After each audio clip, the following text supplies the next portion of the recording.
Three, two, one, here we go. Hello, everyone, and welcome to the Press the Attack podcast. I'm one of your hosts, Brian. We also have Jake with us. Go ahead Hello, and everybody. introduce yourself. All right. Yeah, hi everybody. My name is Jake. I also go by Haruichi or Haru Kominato. All right. And we You're also mo- have with us Jess. Yep. Hi everyone. I'm Iva Chan or I'm Senpai or just as to Brian and Haru. I'm a English VTuber in the US. And I try to stream on Twitch. I normally stream Herbs or Genshin Impact. All right. And today is our very first episode of our podcast, and I'm very excited. I'm also super nervous. How are you guys feeling? I'm feeling great, man. I'm gonna let him speak first. Yeah, No, I'm no, no. feeling good. I've been ready all day for this. Just going over the patch notes that were released yesterday. I've been enjoying my time, playing a few games today as well. I've been kind of working on our promotionals, trying to get us out there. Just kind of I'm pretty excited for this, trying to get us throughout the community and just so that people are a little bit more aware about us. So that's kind of like, I feel like that's kind of my job, our marketing. All right. Well, I'm very glad that we could all be here together working on this little passion project that I've had. Glad you guys could join in on this. I've been looking forward for this for a while. I think It's been a long time coming. yeah, tried to do this a couple weeks ago. Didn't work out. Didn't pan out. So, but yeah, we got it started now. Better late than never. Yes, yes, of course, of course. All right. And today, our main topic will be the patch notes for the game known as Eternal Return Black Survival. We'll be going over patch 34.0. But let's go ahead introduce our backgrounds with this game. I'll go ahead and go first. I believe all three of us started playing this game on the Rosy release back in February, so that's about 5 months ago we've been playing. Uh, the reason I picked up Eternal Return was because I was just looking for a game to kill time. Uh, It's been a little bit of time, but I'm pretty sure I was just kind of bored with everything that was going on for what we were playing, and just needed something new to start. Something new, but familiar, being Eternal Return, like being a MOBA game. So similar to League of Legends. Been playing League of Legends for several years, almost a decade, I would think. Yeah, I Since think we season 2. actually even got a little bit tired of League of Legends and started just when they started releasing TFT. I think we were kind of just panning that around that TFT kind of game for a bit, right?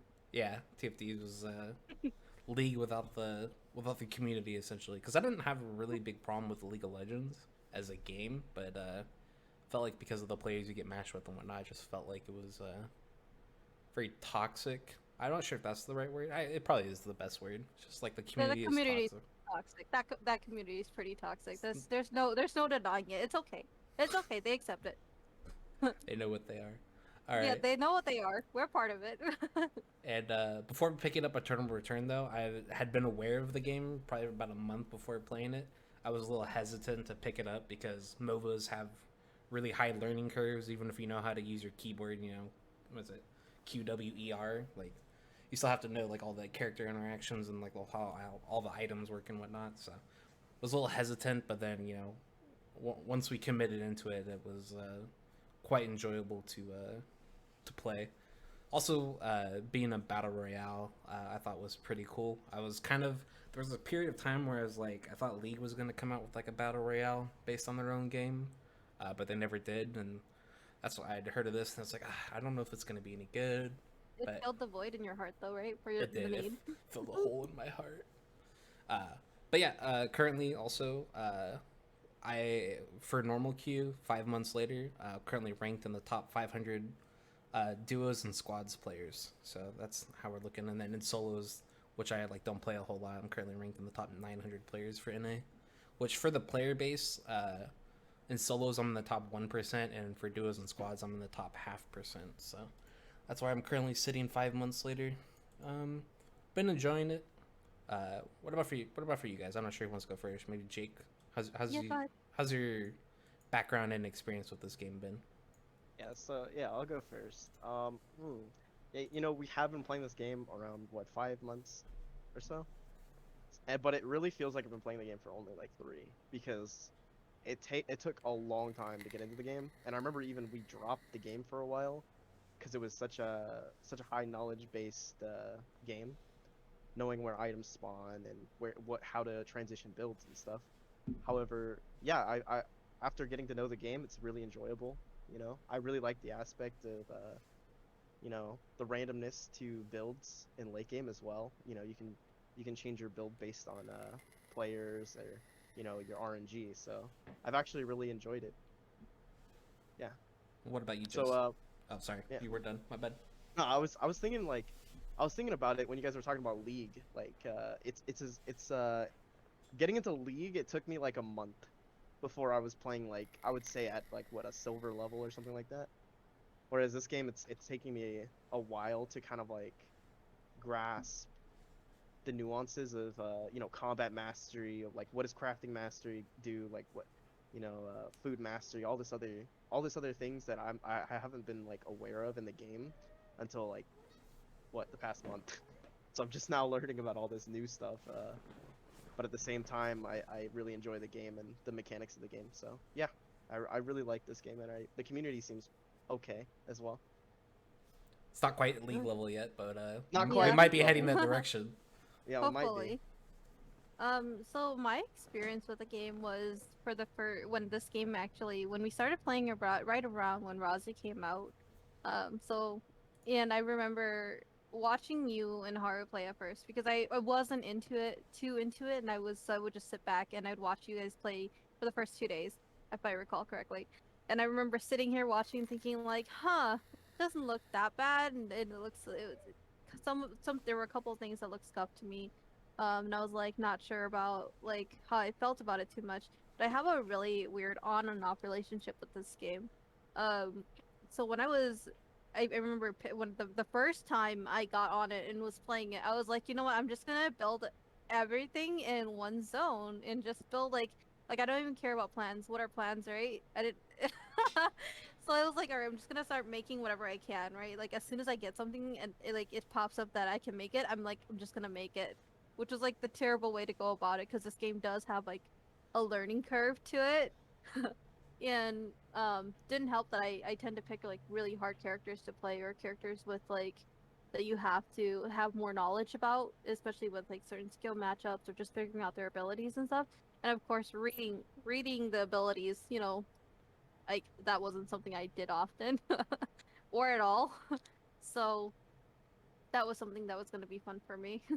Um, but I remember like I stopped playing it at some points because uh at some points I remember just maybe taking off like a month and a half or something, and I was just like, I'm done with this game. I'm not gonna play it. I'm done. And then somehow I ended up coming back to it. Because I tend to play a lot. I was playing a lot of Apex, which is first-person shooters, but battle royale still felt kind of different to it. But then I remember, because I came from a league background too, being able to combine the aspects of a battle royale and a MOBA just kind of made sense to me to come back to it. And then I would say, as far as transitioning over to this game, because we've all had a ton of League experience. What kind of were your guys' like main roles from League, and how did they translate over to Eternal Return? I'll let Haru speak first. No, you can go ahead and talk about you first.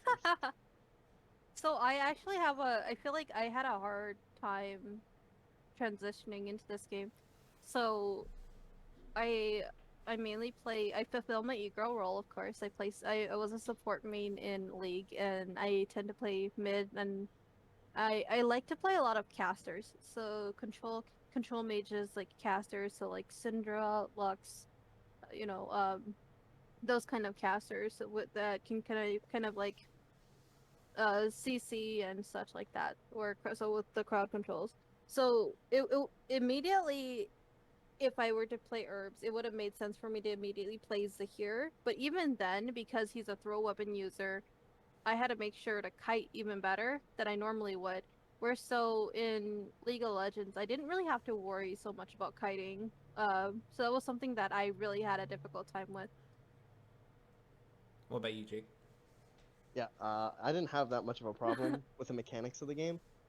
Coming from League, I was an AD carry main, specifically a Vayne one trick. If you guys know what Vayne I mean, I'm sure you all know what Vayne is, but Vayne is a character in League of Legends who who takes a high skill cap to play effectively, but not a high skill cap to play in general because she has high damage in late game, but she has a very weak laning phase. So I was coming from that, and I thought this game was going to be like that. There's no real character that translates in the same way. What do you think? Do you think there's a character, Ryan, that translates like Vayne does to this game? I would say your past week on Rozzy has been exemplifying your vein mechanics in I this feel game. like he's She very doesn't have the also, damage, but her kiting is very similar. And she's got but the condemn on her second part of her E. but So she does feel very reminiscent of Lucian too, and I feel like Haru is also very. He's dabbled in Lucian, of course, because he plays the AD So carry and Vayne gets bad, of course. so Like even Lucian with was that. my pocket pick last season, right? So on Vayne last season, I was in platinum with a 70% win rate on Vayne. And then if you looked at my Lucian win rate last season, I had a 25% win rate on Lucian. It was pretty bad. But yeah. So characters like Rozzy or like Sylvia, I thought Sylvia would be like an AD carry, right? Coming into the game, I'm like, okay, she's got a gun, you know. She has a bike so she can chase people down. Uh, wasn't the case. Sylvia plays more like a caster than she does an AD carry, which is strange because I really latched on to Sylvia once I got to know how to play her. But yeah, recently I have been enjoying a lot of Rozzy and probably Rio soon, which we'll talk about later. and then I would say myself, I kind of filled like a whatever role in League. I mainly enjoyed playing mid and jungle. In League, I hit Diamond once by playing jungle in season 6, but I mean, there's not really a jungle role in Eternal Return. But I will say, kind of being a jack of all trades, master of none did help me here because it was more a generic skill set that I brought over, and not like tunneled into like one skill set. So I thought the transition for me was relatively easy. It was just kind of like learning all the matchups and whatnot. I I was gonna say every bush in Eternal Return is now your jungle. Yeah, because it's not really ganking in this. It's just third partying, which is, yeah, I don't know. Yeah, I didn't really have like a role transition over. I know Jess had a really hard time since there's not a support and there's no. I know you're a Lux main. We don't have a character like that yet in this game. I'm sure I'm it's coming. hoping. I'm I'm sure it's hoping. coming. Well, there's another character that they recently previewed Ava, to, and right? I'm hoping, yeah, I'm hoping Ava is very similar to Lux because that would really help me a lot. That'd be super sick. Yeah. That would be super sick, yeah. Okay. And then, all right, then we'll just call that our introduction. So we'll go ahead and we'll almost get started in reading the patch. So let's go ahead and talk about the state of the game before the patches, the patch that's coming out right now. What's changing? Let's talk about the current state of the game before this patch came out. So, what is the most OP thing you guys think in the game right now? Oh, and I should probably clarify, we all talk from like a duos and squads perspective. None of us really play solos. Um, yeah, mainly I know for I probably play the most solos and I don't enjoy it because I just rather play with friends kind of thing. It's not that I don't enjoy solos. It's just I'd rather play and talk with people or whatnot. Do you guys just? I mean, you guys can confirm that, right? You guys don't really play solos Yeah, either. I mean, I played solos a couple of times, and even then, though, like, I feel I enjoy the game more often playing with teammates and such like that as well. I really do like, just hanging out with friends, being able to play, and kind of just meeting people and playing with other people as well. I'd rather do that. But I also noticed that the squads and duos in Eternal Return is like more people who play with their friends rather than just randoms who are looking to queue up were so that you would see in League of Legends. Mm-hmm. Yeah. So when we talk about things, it'll generally be from a duos or squads perspective rather than a solos perspective. So if I say things like here's an example. I don't think Kathy's very good right now, but that's from a duos and squads perspective. I actually don't know how she is currently in solos, because I'm sure her She's dueling not. potential is pretty good with her passive shield and whatnot. But in duos and squads, she feels relatively weak, I would say. So yeah, that's that'll be like our point of view when we talk about things. So Yeah. anything super OP that you guys think needs to get nerfed? I know we've all read over the stack, so this won't be like like a predictions thing. But is there anything you guys think needs to get addressed, even if you know it's already getting addressed? Well, I think the elephant in the room, because it's so huge, would be the amount of HP that's on Crown right now. It's it's a little too much. Yeah, that item is just a strict upgrade from anyone who builds Moto Helm. It doesn't even matter if you're a skill amp character, because it gives 20 Well, armor and 350 HP with 10% Yeah, skill auto, amp. Yeah, I just pick it up as Adriana now whenever I see it and to just even use it. auto head though, like even tac ops, like it's like, do I want the attack speed and the cooldown reduction, or do I want double the HP and Almost some triple. skill amp? Yeah, Yeah, and defense. yeah, that Like, item's disgusting. Its only limiting factor is you need one hammer to build it, which is probably one of the reasons why right now hammers are so hard to find, because a lot of the ruby items are really strong right now. Besides maybe sunset armor, I haven't seen sunset armor in a while. No one's really building that item. Yeah, I don't see anyone really build sunset armor anymore. I see it often as a thing that people build when if it's just convenient to route or something like that, or if they don't want to use too many gemstones or pickaxes or something like that, you know? Mm-hmm. yeah, you have items like Crown, right? It's two zonable. But then you have items like the newest Priest robe, right? We're gonna talk about how that's 3 zone item and does almost nothing. Yeah, I, we, I, I know. I mean, you've like theory crafted before, where it's like, all right, like, how am I gonna get priest robes in this build? It's not necessarily a 3 zone issue with the item. It's more of the zones you need to go to don't really match up with a ton of weapons. I think more recently, the Cicella build I made with Ruthenium Marble is probably the most consistent I've been using priest robes for, but yeah, it's a worse EOD, even with it having 2% more cooldown reduction. And the SP region, there's just like SP drinks are so easy to come by in this game that an SP region stat is not the most important unless you're playing Adela. Like Adela has Mistleton, which gives a ton of SP region because she's always casting her Q. But unless you're playing a character like that, maybe even Emma, SP region is not really an important stat on an item. Wait, here's what I really don't like though. I really don't like how strong Sua and Barbara are right now. Yeah, Sua got nerfed in the last patch. Her Q got 1 second taken off of it. I still think she's kind of insane as well, but I will say I think her popularity just fell off a cliff when that nerf came in. So I feel like this. I know just like the last game we played, like the Sua had no idea what she was doing, but like when you see like a good Sua player, which is not as frequent now, it just feels like there's nothing you can do if you're a melee character. Ranged characters have a better time against her.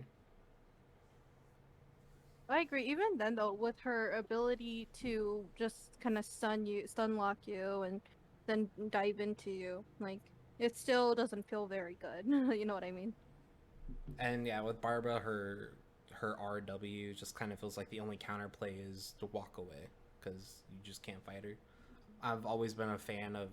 I feel like Barbara should be revolving around her turret, not her RW. I feel like her turret doesn't do any damage and it dies too easily for only having access to one turret, and like the cooldown on it's like really long. Um, I feel like I've always wanted her to play more like Heimerdinger more than mash, or after you press R, mashing the W key doesn't seem super interesting. yeah, not super interactive, if I'm being honest. But no, I think, well, we've been playing against Suas, and this has been the week that I've just been hammering Razi, and Razi does extremely well into Sua. Yeah, because you just jump over her dash. Yeah? Assuming, yeah. I can jump over her, and then I can, W to increase move speed and dodge everything. Knock her out of... Sorry, I got cut off there for a second. Knock her out of her E with my E, so it's pretty fun. Pretty fun matchup. And what do you guys think about the two newest characters that have come out? We got Leon came out about 4 weeks ago now, and Eleven's been out for 2 weeks. What do you guys think of those characters?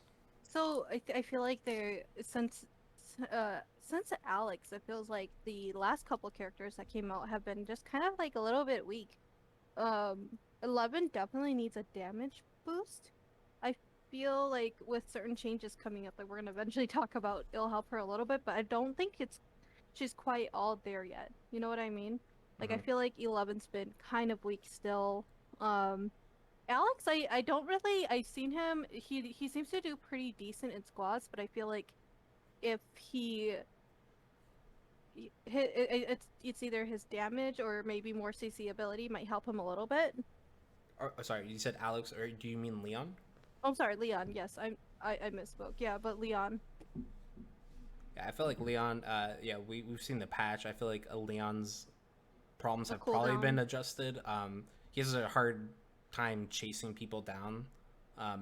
He can get a lot of like cheeky damage off if he walks around a corner and has his W active. He does like a lot of burst damage, but he has a hard time securing kills currently, even in squads. His ult's pretty good in squads. Everything else about him feels kind of meh for squads. He's probably like the closest support character though that we've had come out. Yeah, especially with his ability with it looks like a Nami It's like, Nami E. Yeah. like the shield and then the bonus damage for a couple autos. Mhm. He's me and Jake have dabbled with that a little bit. It's not like a super great support because even with max cooldown reduction, it's still got a 10-second cooldown on it, so it's not the greatest tempted. support. But yeah, I'd say he's like the closest character we've had to support. And with Sorry, I have to 11, test limitations on it. I will say the most success I've had with 11 is like the attack speed crit builds. There are a couple issues with that, which actually are not addressed in this patch. After you press her taunt ability, you can't actually attack. There's like, she does some kind of weird animation after you start taunting people. There's about a half-second delay before you can go back to attacking people. This is, I believe, for both the tap taunt as well as if you're charging up the taunt. So for auto attack builds, that actually feels really bad. And then also her Q, charging it up, the delay on it coming down just feels so bad. Because if you're using it as a chase tool, you charge it up. As you're charging it up, you're self-slowed by 15%. And then you have like a roughly half-second delay before the ability comes down. So it feels like anyone you're chasing is just out of range at that point. Or who? You said 11? For 11, yeah. For her Q, which is like her Okay. slow. If you're being chased, I don't think that's an issue because they're just going to walk into you and you can land it. But the way we play, we're generally the aggressors. So when there's some issues with the 11 that I feel like it could just feel better about her if they worked on it. Yeah, I do see what you mean there, though. Because 11, I feel like 11 doesn't really have a kill. Like or I feel like what if you see 11, she gets you low and she uses all her cooldowns. Even with her base attacks, I don't feel like she would. I think you'd still be able. The chances of you getting out of there are still pretty high. And then there's Lead Island, who I played a lot of. I feel like she's currently pretty weak. I feel like her glove builds are generally bad. It's mainly, I believe it's more of a glove problem, which I've actually see that the gloves getting fixed this patch. The big issue being there's a lot of move speed penalty on the two best gloves. Hold on. Before we get into Lead Island, I wanted to comment on Leon and 11, if that's cool. Yeah. So we're still talking about gloves. So with Leon's got I think he's got a really good early game. As soon as he builds that first Frost Petal, right? As soon as he builds Frost Petal Gauntlet, I feel like he hits a power spike, and then he's super bursty. He taps W, and then he autos you, and your health bar depletes. But like I said, I feel like it's early game reliant because like in the late game, people have more HP and they have more resistances. Especially if they're running like Natter or something. And then with 11 feels like an addition to the game just for team modes and duos because like 11 does absolutely nothing in solos. It feels like She can't really kill anyone. I mean, she might be able to rat out games in a late game, but like even then, she doesn't do anything in solos. It feels like. So that's my opinion on it too. Sorry for cutting you off there. No, you're good. I agree. Yeah, the Dylan, I feel like her gloves kind of suck. I feel like probably right now, Crate Glove is her best glove because it doesn't have a move speed penalty. I believe her other two best gloves are the Enad one, which has a minus .1 move speed attached to it.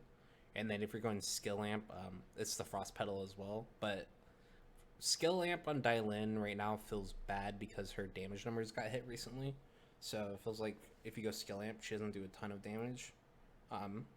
Besides, like, right, it's the same thing with Leon. Like, right after you build the glove, it feels like that's when she's strongest. But her nunchucks, like, nunchuck and glove also have another issue where they just don't have a late game option. Glove has shit. What's that item called? With the mithril string, I forget what it's called. They have that, but like mithril and is not like dropping very frequently in the current state of the game. Right, I feel like I'm more likely to find a VF blood talking about- sample or a force core compared to mithril right now. It's Yeah. Imperial Silk Glove, right? Yeah, Imperial Slick Glove. That's the one I was thinking of. So, what do you guys think about the current? Well, while we're on that topic, what do you guys think about the current drop rates of rare materials? Because I feel like we're finding all of our rare materials from boxes. No, like the airdrops. Yeah, I'll let you guys talk about it because I have a unique perspective about. I mean, I agree with you guys about it most likely, but I have like a unique thing about it that I want to save. Is it your for last. unluckiness? I mean, everybody knows that I am literally a walking black cat. You know, Friday the 13th luck. So, but yeah, go ahead. I'll talk last. Do you feel like I don't know, I feel like on bears I don't see as many on bears and wolves anymore. I don't really see as much mithril and I don't see as much like rare material items. Maybe that's just been recently this patch it feels like. But recently I haven't been able to find any of those items. I've only been airdrops, like you said, have been like my main source to try to find mithril or main source to find a force core or VF blood sample or something like that, or some rare item. Yeah, and So really, that's all I've been looking for. would you even consider? Because I know VF blood sample is a blue item. Mithril's blue. Powder of Life is blue. We know Force Core is purple. I think Force Core is fine at purple. Would you guys even agree with VF blood sample being a blue item you can get from an airdrop? I feel like it should be a purple one. Like Yeah, that's what I was thinking too. that's just my opinion on it. Yeah, I think it's fine as a blue item. Okay. Because if you go to a purple box, you're already thinking in your head it's a chest piece, it's a you know, it's a legs, or it's a why am I blanking on items, or a headpiece, right? Right. You're not just thinking, oh, that's an accessory, or that's a weapon. You know it's not a weapon. You know it's not an accessory. You don't necessarily want to find a VF blood sample in a purple box, is what you're saying.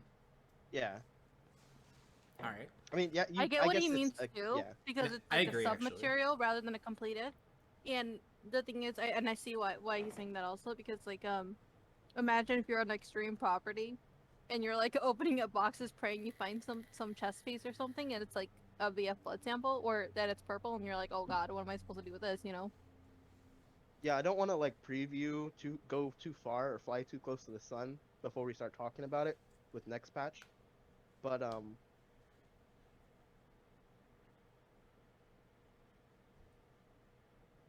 with next patch, you know, there's the revives coming, right? Mm-hmm. Oh, No, I see what you're saying. Where the purple box should be a piece of gear. All right. Yeah. Exactly. All right, I get it. All right, so so one of the things they changed, like it was like 2 weeks ago, maybe 3 or 4 weeks ago, they made it to where bears, wolves, I think those the only two. Yeah, bears and wolves no longer drop the rare materials on their first spawn. So, so there's just that, but they're like, oh, we'll increase the drop rate on future spawns. So like when they respawn, they'll increase the drop rate. It just feels like it wasn't enough. It feels like if I kill a bear that's like level 19 or 20, but maybe not necessarily level 12 bears, but if I kill a bear that's level 19 or 20, I expect it to have a rare material. Like, I don't want to see glass. I don't want to see electronic parts. I don't want to see a motor, which We just had this conversation a little bit ago. I don't even think motors should be in the pool We of love items. motors. No. We love motors here. Electronic parts is fine. I mean, that's smart bomb stuff right there. But if I kill a level 19 or 20 bear, maybe not a wolf, but Or imagine fighting iron sheets or something. It's like, hello. yeah, like those items are fine on the first spawns because sometimes iron sheets, yeah, it's like okay, well I can actually use these. But yeah, I don't want to see any of that stuff when I kill like a late game bear, because I feel like there should be some consistency where it's like, if I'm playing Dylan, it's like, right now I don't even build the glove plus leather like to wait for silk gloves because I'm like, oh, I'm never gonna find mithril this game. It's more valuable to me to have like an extra inventory slot than it is to find mithril 1 out of 10 games. I agree with that too. I feel like and the chances if you find like Mithra or something, especially with like people who play characters with like nunchucks, with the new nunchucks now that's gonna be coming out as well. I mean, wouldn't you rather find like Mithril, make Mithril string, a Tunwu, and be able to craft those gloves in order to get your weapon mastery? You know. Yeah. So yeah, when I saw those tonfas, I was like, all right, Mm-hmm. well, I mean, people still aren't gonna. I don't know when the item's gonna get built because that stuff just doesn't drop. All right, any Oh, Oh yeah, go so ahead. my last take on this is, I really enjoyed the drop rates pre the patch, before they even changed them to have higher drop rates later in the game, because I don't know, it's just something about RNGing a mithril on the first bear you kill and you're like, oh cool, I can completely change my build. You have a lot of your games aren't consistent, but they're fun. You know what I mean? Like, you go for different builds every game because you're getting, you know, um, RNG items, or special items that you wouldn't normally get. I know it sounds dumb, but like when I was playing Luke, getting like tree off a bear, I'm like, oh, well, let me just go get meteorite and make force core and then win the game. Because that's how it was on Luke at the time. It's just if you get force core early and get Monkey King bar, you win the game. But at the same time, I Uh, also feel like it wasn't like, oh my god, like this enemy has mithril armor, I can't possibly beat them. It's like, oh no, it just makes it harder, and maybe you're like, right. do I not want to fight them? Like most of the time, it was never like, oh my god, this guy like won the lottery and now it's impossible for me to win. I've never felt that way where it was like impossible to win. Uh, Because of items. yeah. Right. I agree. Yeah. So what do you guys think? Do you think they should revert, or maybe just I'm of the opinion if they keep it this way, they need to increase consistency like way later on. Otherwise, I agree with your point, Jake, where it was more fun before. It was interesting. Yeah, So, to RNG something interesting off, like you said. Yeah. so my overall take is, in normals, revert it, and then in ranked, you can do it like this, except increase drop rates later in the game. Like, actually increase the drop rates. I guess that's a But whole yeah, nother conversation. But would you be fine balancing the game, like having different settings for ranked and normals? yeah, absolutely. I would. Yeah. League of Legends has different game modes. I would assume that this game would like to dabble in that, considering it adds a little bit of a spice. It adds a little spice to the game. Gotcha. I'm sure as the game gets older though, not now, because it's still kind of in its infancy. Well, imagine this too, though. Okay, you guys know the game. Like, I see what you mean by like dabbling in like different game modes. So, but I do see what you mean also by like the rank difference versus the normal difference.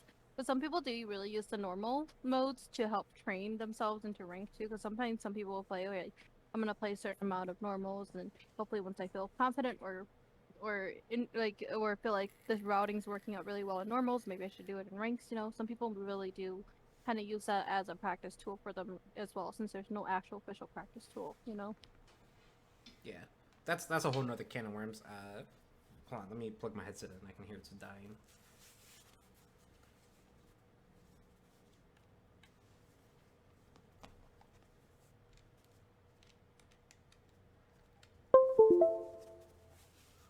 All right, there we go. Should be good now. All right, you guys ready to get into the patch? I'm ready. All right, quick look. Buffed. Leon, Dylan, Magnus, Adela, Adriana, I totally almost blanked on her name. No matter how much you play that character, Jess. I'm like, who is that? Oh my gosh. Yuki 11, Kathy, and Hyunwoo. So, is there anyone you guys think is on this list that shouldn't be here?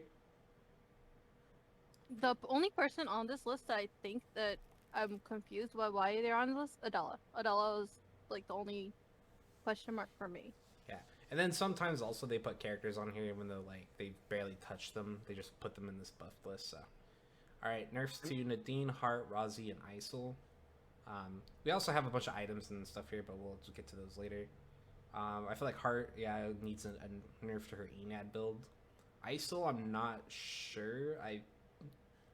Maybe he's terrorizing the solos. Perhaps that's what's going on. Well, here's what I'm wondering about with Isol too. I don't think Isol should be on that list, to be honest.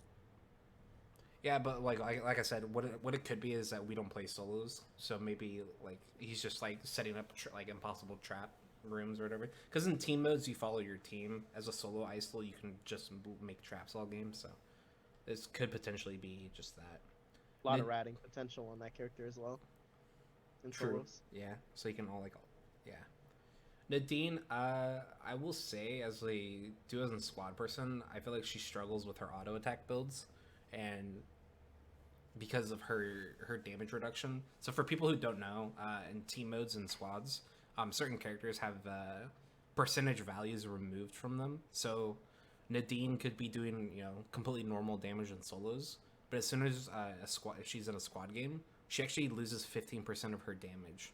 She does less damage because you can play around, like you can have a teammate that just peels for you the entire time. So she actually just has reduced damage going into that mode. I feel like we don't see her often in team modes either, though. Well, we kind of do. Her thing is in duos and squads. I respect the damage reduction because of her essentially lethality Varus playstyle, where it's just charge up Q, throw it a mile away. There's no interaction from the other team, kind of thing. But she does struggle with her auto attack builds in duos and squads because that damage reduction doesn't discriminate against which build she's going. So mainly skill amp builds hurt in duos and squads. You kind of have to go skill amp to be relevant. Otherwise, you have to auto attack for forever, and you might as well play another character. So the nerf makes me sad, but I mean, it's kind of whatever. She may just be nerfed more in solos too, though, because I know she's pretty strong in solos. I'm just surprised I don't see Sylvie on that list. She has been on that list so many times. She'd be right in between Rozzy and Isol for the Pistol Gang, All right, so we have a new character. I've discussed this before. I will be maining this character. I will be playing her non-stop for at least... I give it 2 days. I have a hard time playing a character repeatedly because I get bored. But this character has me super excited. I looked at her Eternal Return, like OG Black Survival. Super excited to play her now that she's come to this game.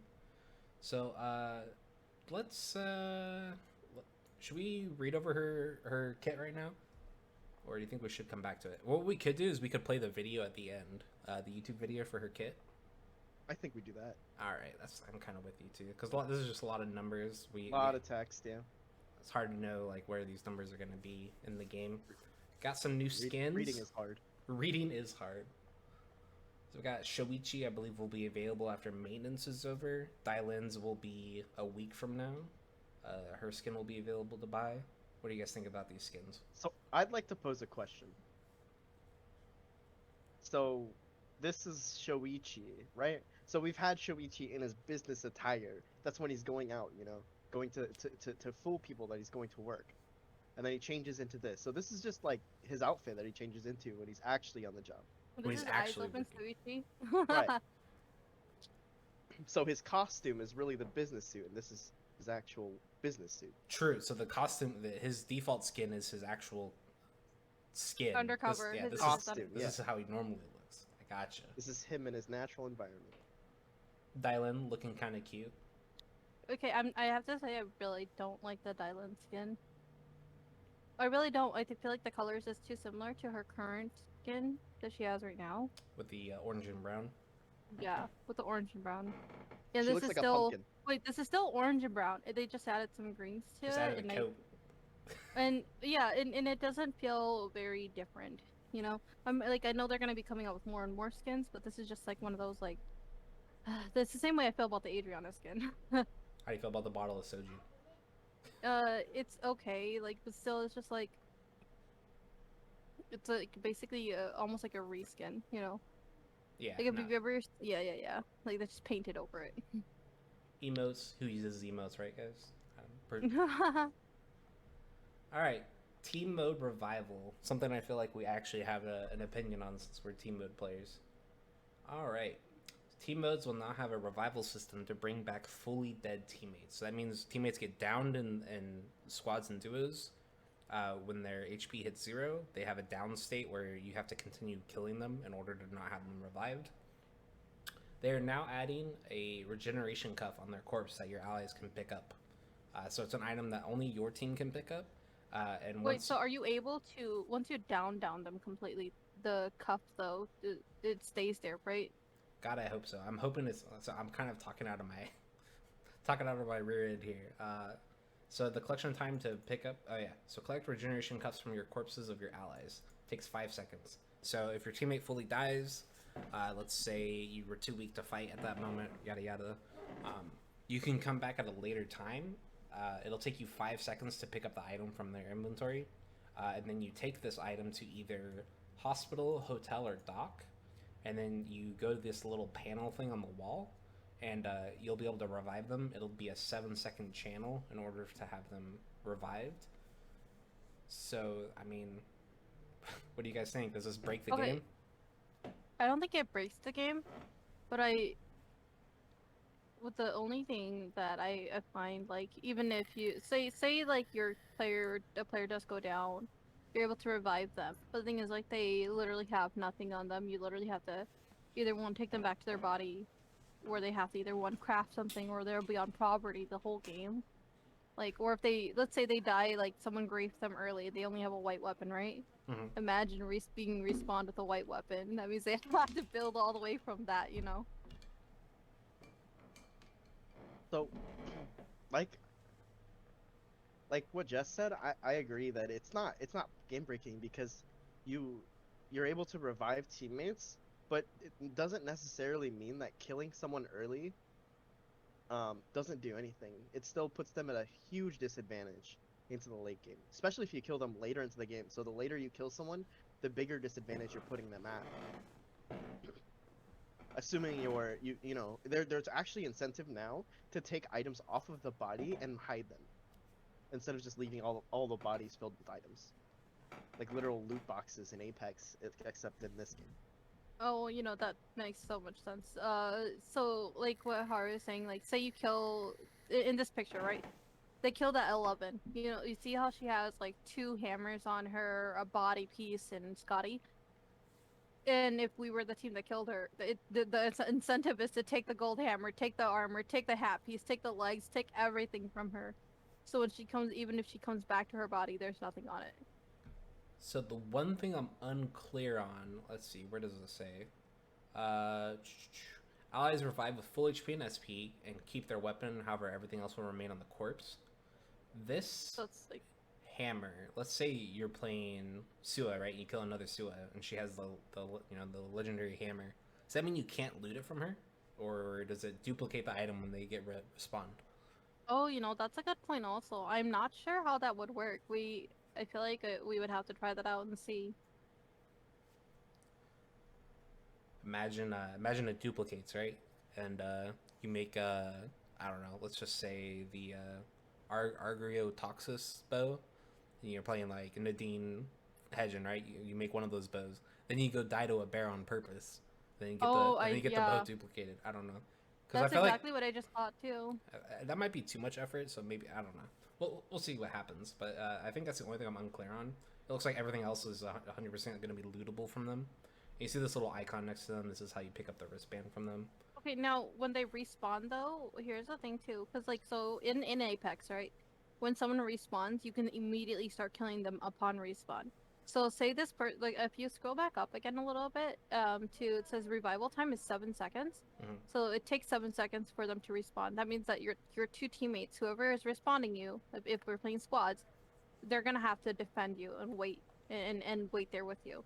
Yeah. That's what's yeah. I'm not sure if this is her being respawned on the ground or what's going on here, but I think that's the dead body. That's supposed to implement. Hey, it's a dead body. It's incentive also to take control of the areas that have them in it, because like if you take fights there, you're taking fights at an advantage. That's true too.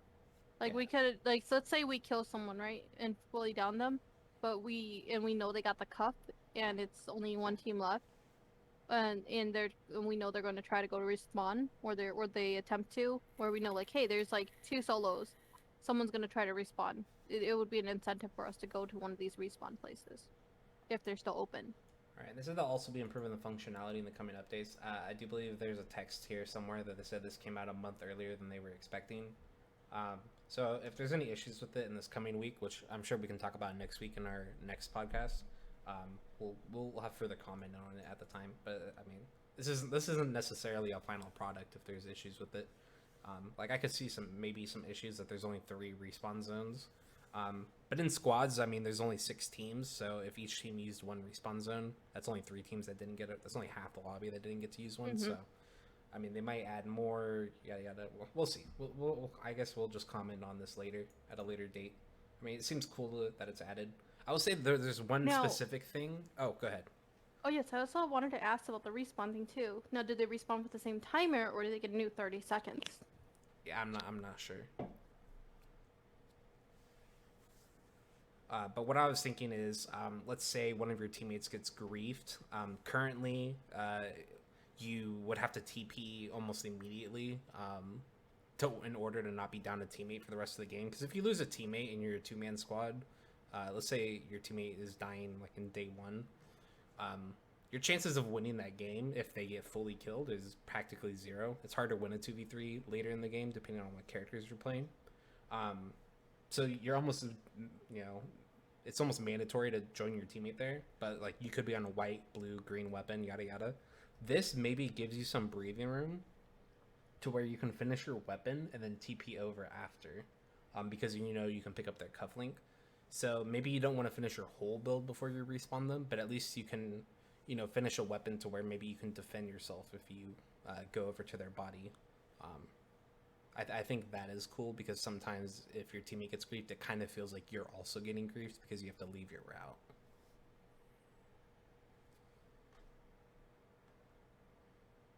All right, they're adding a practice mode.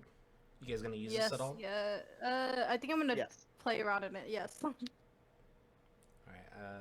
I'm just gonna assume that this is very similar to League of Legends based on their UI, so I'm not gonna comment on it too further. Most people know what a practice mode is, even in like first-person shooter games. It's where you can basically just mess around and do whatever you want in it without any time constraints or whatnot. So, I mean, it's cool. Glad it's coming in. They make funny gifts too. It's true.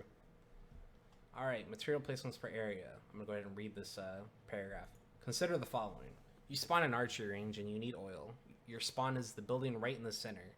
Nice. You check the containers near you. You see 5 nails, 2 balls, 2 eggs, 1 bow, no oils. You go to the back of archery range and you get 5 oils. It's kind of annoying, right? This was thanks to our true random distribution of items and zones. Now items are no longer randomly distributed. A new pseudo random distribution algorithm will distribute items within an area so that materials are better divided. So does that make sense to you guys? Yeah, it happened to me like 2 games ago when I tried to play Yuki, and I was in dock, and I spawned left side of dock, but all the knives are on the entire right side, so pathing towards uptown, I had to path backwards all the way to the right side near factory in order to actually just finish my weapon. This has happened to me with Adriana too, where I would search the bottom half of Avenue for, let's say, honey, and all of it's on the top half. I'm like, I need to go down to hotel or something else. Yeah, I think this is just a good change overall. I think any kind of consistency. I'm also a huge fan when they add extra items to zones because I feel like the less RNG it is, the more skill expression there is. So it's like the less you can blame. Yeah, the less you can blame. Like, oh my god, like I had that Luke game, right? The less I can say, oh my god, I can't believe I never got a bandage that game. That's the entire reason that I died in that situation. It's like, all right, well, the more consistency they add to it, the less it's like, okay, well, at least I didn't die to not find an advantage. I died because I'm just bad and made a bad decision. I think any change they make that moves that direction is just good. All right, kill experience and MMR adjustment. We don't play ranked. I'm pretty sure this affects normal MMR, but I don't really want to go into it. We've read over this before. They're just tuning down kill experience, so when you kill a player early on, it just matters less now. You get less XP for it, so it's less snowbally. That's essentially it. I guess brief summary for LP. If you die super early, if you go out 18th, the beginning of day one, you die a minute into the game, you don't lose as much LP as you did before. So if someone finishes their purple weapon 60 seconds into the game and kills you 30 seconds later, you're not going to lose as much LP. So that's that. Coupon system, not sure what this is, to be honest. I guess things will be on discount, but I don't know how you get the coupons. It says check in-game notice to get the coupon and emotes. Yeah, it Cool. may be incentives. I'm just when it happens, couponing. Free-to-play game. Any incentives for people to spend money? I mean, I'm cool with it. I think they do a good job with this game for the most part. So, whatever they can do to help get themselves more money, I'm down for. Characters. So Nadine got nerfed. Less passive stacks overall. She'll be stacking less. Probably a bigger change to solos than it is duo squads. Duo squads are generally following your team and not routing for animals most of the time. So. Unless you're doing a complete funnel strat, in which case this is also still a nerf to it. So, her W, when she throws down the trap, it does damage, not just the wire. So if she hits you with the trap, it does less damage. This is mainly for animals too, because each cast of W would do 100 damage to an animal, so she can just clear it slower. You get to keep most of your attack speed if you walk into a trap. Traps are easier to kill. Cooldown went down. Cool. Her ult also slows your attack speed by less. Cooldown is essentially unchanged. It's up more frequently. I don't know. I'm kind of the Nadine expert in this group. I think these are fine. I don't think this matters a whole lot. Yeah, I mean, as a person who plays against Nadine, I have no problem playing against her right now. I don't think she's overpowered. I don't think she needed nerfs. Don't think she needs buffs. Absolutely don't think she needs buffs, but definitely don't think she needs nerfs. Her traps are easier to kill now. I mean, I guess that's going to be kind of noticeable. Linux. We're guessing a Linux real quick. Which is getting more HP per level, and her ult is a little bit weaker on the attack power scaling. I think Linux needed some adjustments for sure. The ulti damage, I don't think it's important. I believe this is the impact damage, by the way. I don't believe this is the bleed damage. This is purely the swipe damage. Yeah, like I said, I don't think it's important. And then you have HP per level increasing is cool, you know. I don't think these changes affect her much. I don't think she's in a terrible spot, but I don't think she's in a great spot either. So I think she's somewhere in the middle towards the more lower spot than What do you think, Jess? You're a Linux main. At least this is your most successful character, I would say. She's one of my few most successful characters. I feel like with Linux, I see what they mean, because if you play Linux if you play a very good Linux, right? Because there are people out there who play a very good Linux.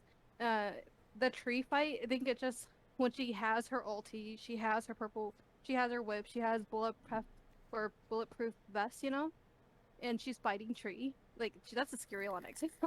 Most of the time, she just wins tree because of that. Just being able to ult and have her purple weapon.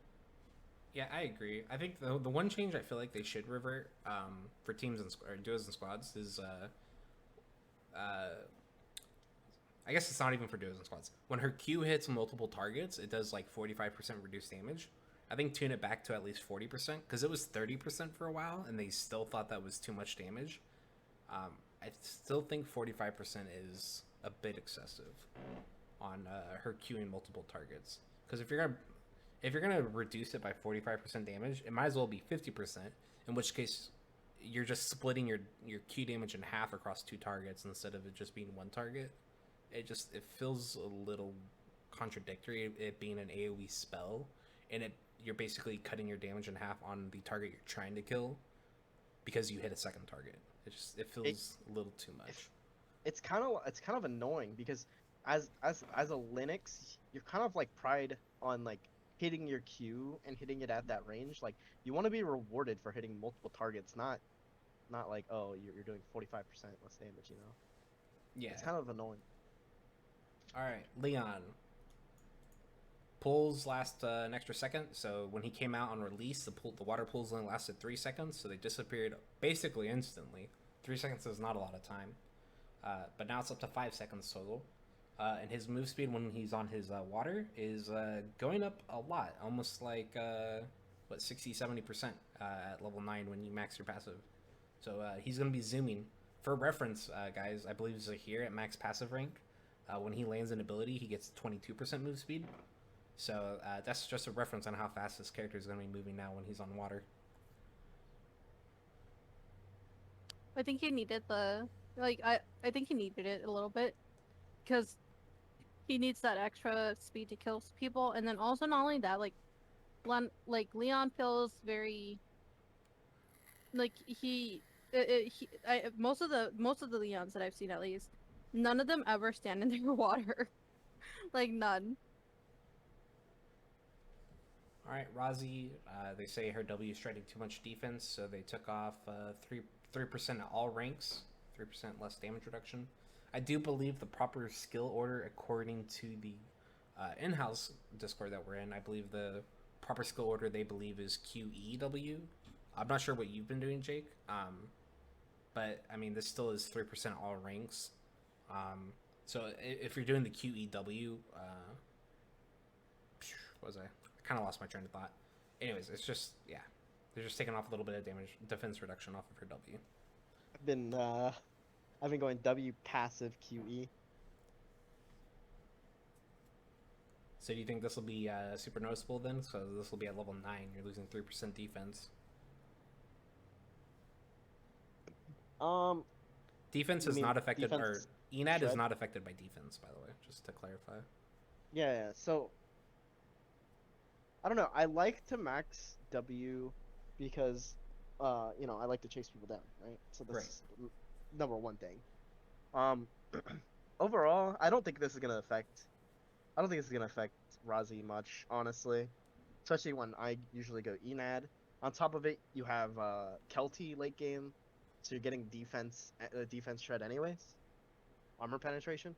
So yeah, I don't think this affects Rozzy that much, honestly. And then if I'm not mistaken, her second shot is spell damage, is it not? Yeah. It's it's like a purple number, right, that pops up on her second shot. So that's not even going to be affected by defense, I believe. Dylan, her silence lasts longer. I kind of had a short discussion. I don't believe the way to buff her is to make her silence longer, because playing against Dylan, you don't want to be super frustrated by how long you can't do something. I do think Dylan needs more of a damage buff back on her Q, or at least maybe like a cooldown reduction on her Q. Remember when Dylan was really strong when we first got in? Yeah. She's just like kind of irrelevant. Let me ask you a question. Yes. Do you think this could possibly be a reaction to adding tenacity into the game? A response to adding tenacity? I don't think so, because my main theory is I don't think Mavericks are going to be a meta boot. Really? I think Mavericks are going to be okay. I guess we'll see what the routing is.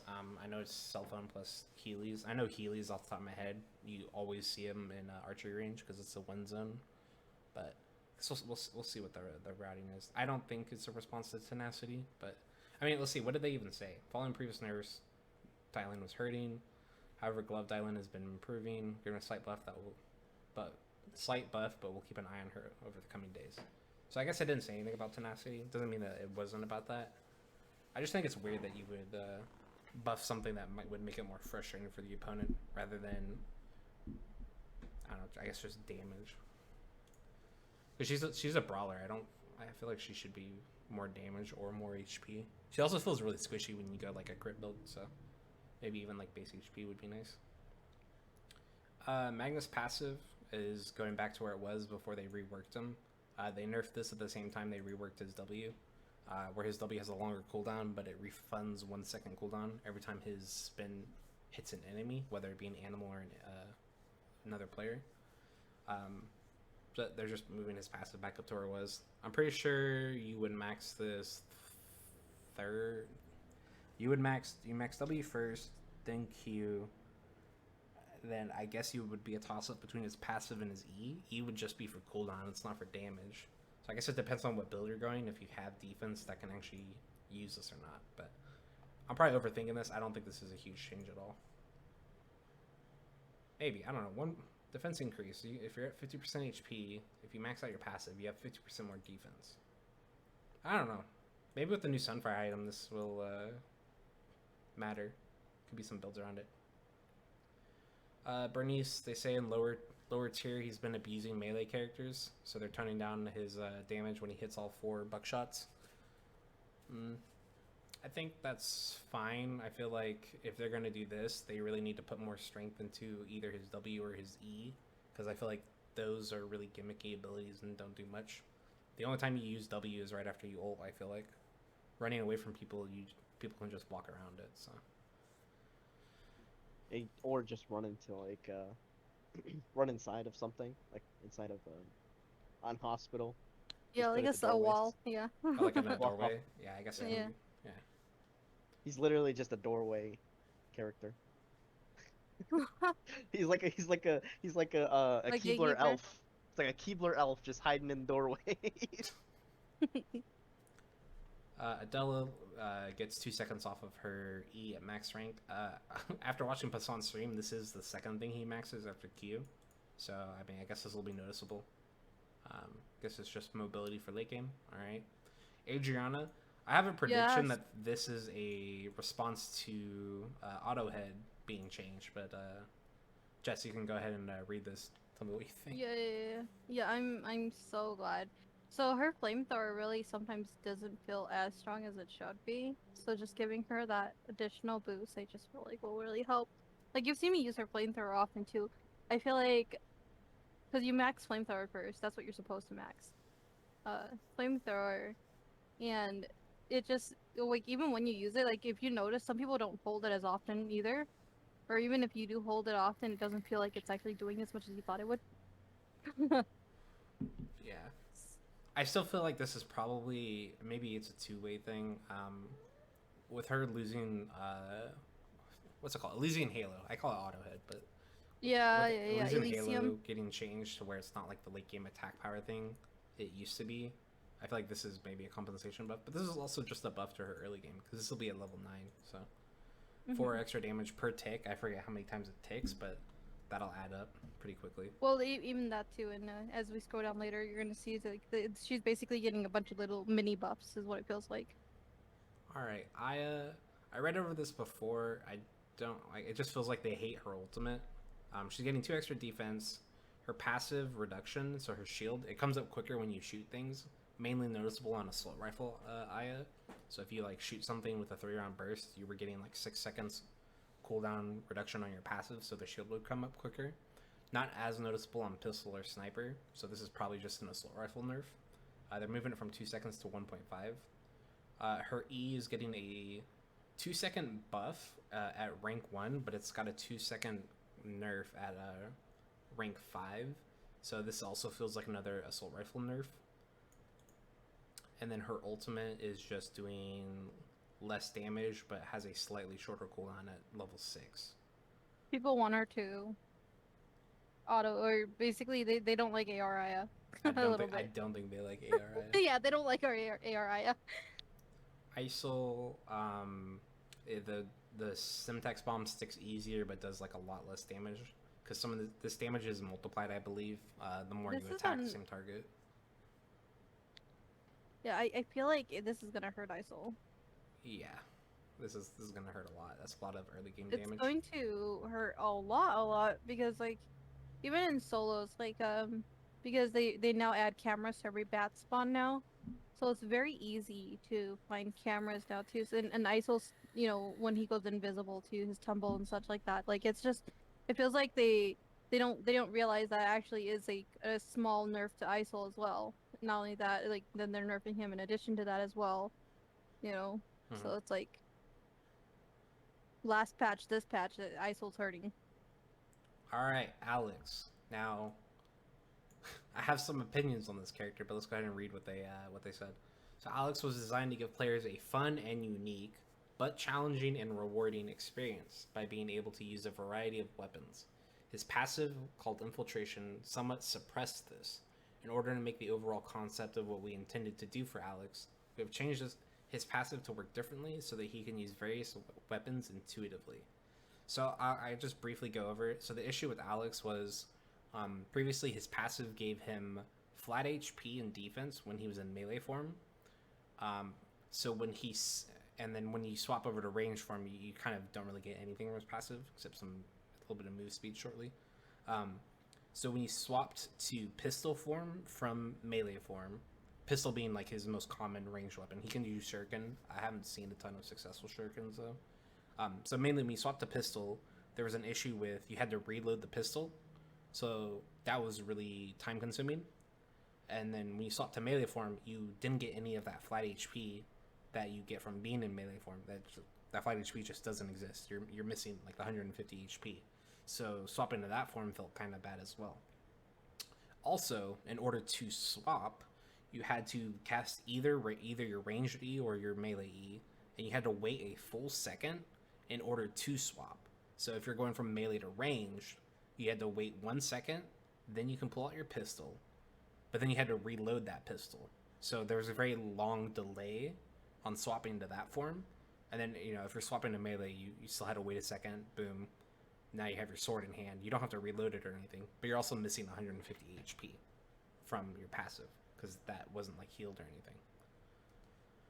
So the meta Alex builds were just play melee Alex, generally two-handed sword, and pretend like you can't even use ranged weapons. And he was quite successful in squad modes with that, actually. So they're trying to make, and solos as well, I believe. So they're trying to make it to where his design intention where he can use multiple weapons.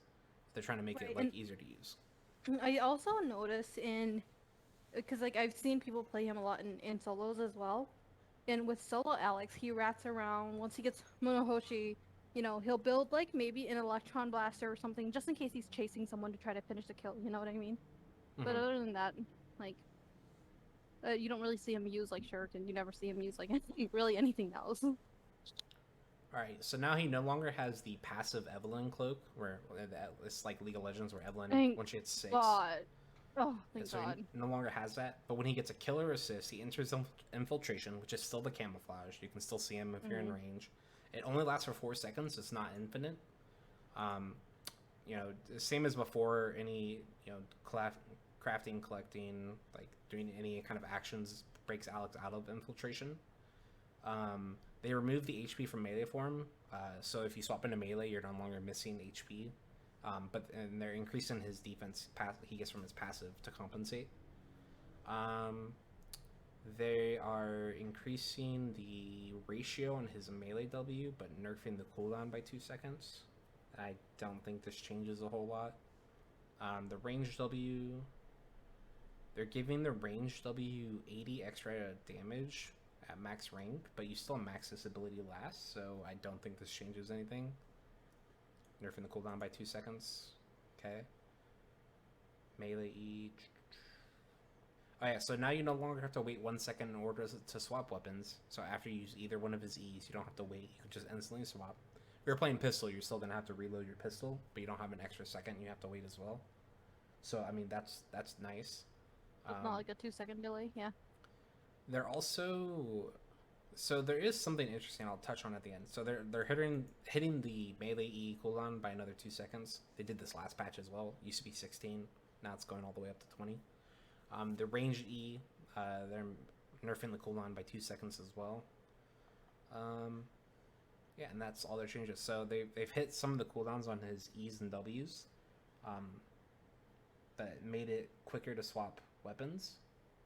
In my opinion, this is just a flat nerf to two-handed sword Alex, because you're losing 2 seconds on his W, 2 seconds on his taunt as well. And his taunt is his main escape. It's also his main CC for squads, so... I'm glad they're removing the infiltration, to be honest. Because, like, I don't know, like, Alex before that a prior mini patch, Alex was just so fucking strong. Like every single time I would almost kill him. He would just go. He would just be like start running from me, and then once he enters infiltration, it's just like he's gone. He's gone. There's no finding him. Yeah, so I'm glad they removed that. It didn't really fit with his kit. I feel like. I mean, it was cool, but it wasn't like necessary. Also, my headset may die here shortly, so if you guys start talking and I don't respond, it's because my headset died. Wait, did you plug it in? Yeah. It's plugged in. It's just beeping a lot. It's like it's not charging faster than it's using battery or something. So I don't know what that's all about. All right, Jake, do you have any opinions on Alex? Oh, shoot! Totally missed this. His base stats. They're gutting his base attack speed, which, for the record, if you get like Quiver, which is 25% attack speed, that is 25% of whatever his base is. So when you gut the base attack speeds, percentages are less effective on those things, and they're also hitting his attack power per level. So huge nerfs to Alex, I would think, overall. No matter what build you're going, that's a huge nerf. Electron Blaster, 50% attack speed or something like that. Not gonna be attacking as quickly either. You got raided. I got raided. I have something on right now. Oh, okay. So I didn't get the notification for it. Oh, thank you, TG Alpha, for the raid of 7. But yeah, Jake, do you have any opinions on Alex? My opinions on Alex. When he first came out, right? We all thought he was awful, right? We all thought he was a terrible character, and he did nothing. Then we realized, oh, wait a minute, you can rat with this character. He's really useful with his ultimate, you know? This invisibility is ridiculous, and he can run away from any situation almost. Now I feel like it's going back to how I first thought about Alex, with how they're changing it. It feels like he's gonna play differently, but he's definitely gonna be weaker, and he's definitely he might just do absolutely nothing. That's what I'm worried about too. Yeah, he also, literally won't do anything. It feels like. Also, think when we were first playing him, the reason we thought he was terrible is because we were forcing swapping weapons on him, and it just turned out that swapping weapons was a big bait on his kit. It just like wasn't good. Yeah. Yeah, true. Was no good. All right, so we think maybe he's going back into the garbage can potentially. I mean, his ult was unchanged, so that's still a thing. I mean, his initial taunt and initial pullback, I feel like he's still gonna be the same in squads, but I feel like in an extended fight, he's probably weaker if you're not just killing people pretty quick. I feel like he's gonna have the same impact in teams and squads. Yeah, they didn't change his ultimate. I agree. I'd rather just not see a rat Alex around as all. All right, Emma. Overall performing poorly, except in high tiers of play. Less attack power per level, bigger slow when landing both doves, like the both of her Qs. Her cards, yeah. So landing like the Lulu look really like ability. Yeah, so landing one part of the dove reduces the cooldown on it. Landing both applies a slow, so they're just increasing the slow. A little bit cooler. I think skill expression. it's good. Yeah. If you land both Qs, you're insane. Yeah, it rewards players who play very well. I feel like. I dislike Emma a lot, and I think a lot of people can, relate, sympathize. Yeah, definitely, because she is extremely annoying to play against, and it is she. But the fact of the matter is, she's a difficult character to play, and it's really rewarding to play her. I assume. I'm not good enough to play her, but I'm assuming it's really rewarding to play her. The only gripe I have with Emma, the biggest problem everybody has with Emma, obviously, it's polymorph. Polymorph sucks. It's I don't know. Like you were saying with Lee Dai-Lin on how, you dislike the silence being increased. I don't remember. Because I think at one point they decreased. Since we've been playing the game, they buffed the duration or the cooldown of polymorph, but then they nerfed the duration or cooldown, or vice versa. I don't remember exactly. I think you're right. I think they reduced the duration, but made the cooldown come up quicker. Yeah, so that I don't know. I prefer to have like a longer cooldown and like a longer duration of being in poly form. I don't know. I don't want to be polyed more than once in a fight. Is all I'm saying. That's true. I get what you mean though. All right, Yuki. They're making a change to his dual sword where his passive now only consumes one cufflink. So for those that don't know, if you played dual sword Yuki before, you had all 4 stacks of your passive. If you auto attacked an animal or a player or anything, you lost you lost 2 of your 4 stacks of passive. Now they're making it to where you only use 1 stack, but the damage is applied twice. Now I believe his numbers on his passive is at level 1. It's 15 true damage per cufflink. This is also applied to his abilities, by the way. So if you E into someone, it's doing 15 extra true damage. Just a heads up if anyone didn't know that. And I believe it ranks up to 30 true damage, and then at max rank of his passive, I believe it's 45 true damage. So potentially, if you're only auto attacking, you're getting 45 times 2, so that's 90, times 4, which is, my math is failing, 360? Yeah. 360 damage, and then if you press W again, you get all your cufflinks back. So, I mean, this is probably too perfect of a situation to where you can get all of your passive procs off, all 8 of them.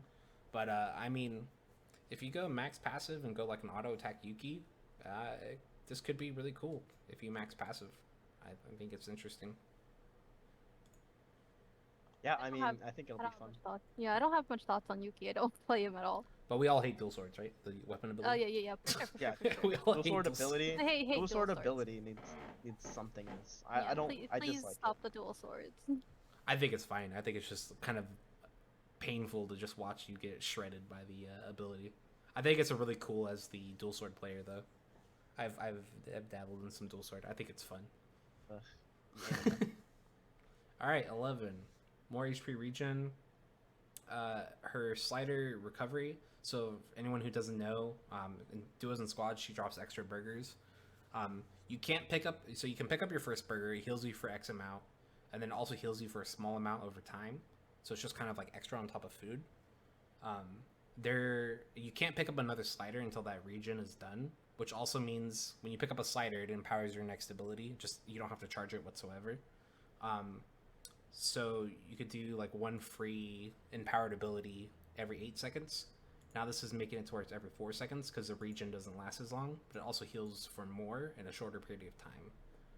So I think her sustain is actually going to be really good, and I think the free empowered ability every 4 seconds is going to be really good as well. And then they're finally just making her burger match fish and chips because we all know that purple food should be $9.50. Yeah, I think so as well. I think her meal was not bad, but it wasn't anything worth really like going out of the way to make really. But I think this will make it really good. They're also adding 40 extra damage to her Q when you max it out. The slow when you land the charged or the empowered version is going up to 65% from 40%. So if you actually manage to land this ability, which I believe is actually really hard to do, in my opinion, it's going to be slowing for a lot for 2 whole seconds where you can just wail away on someone.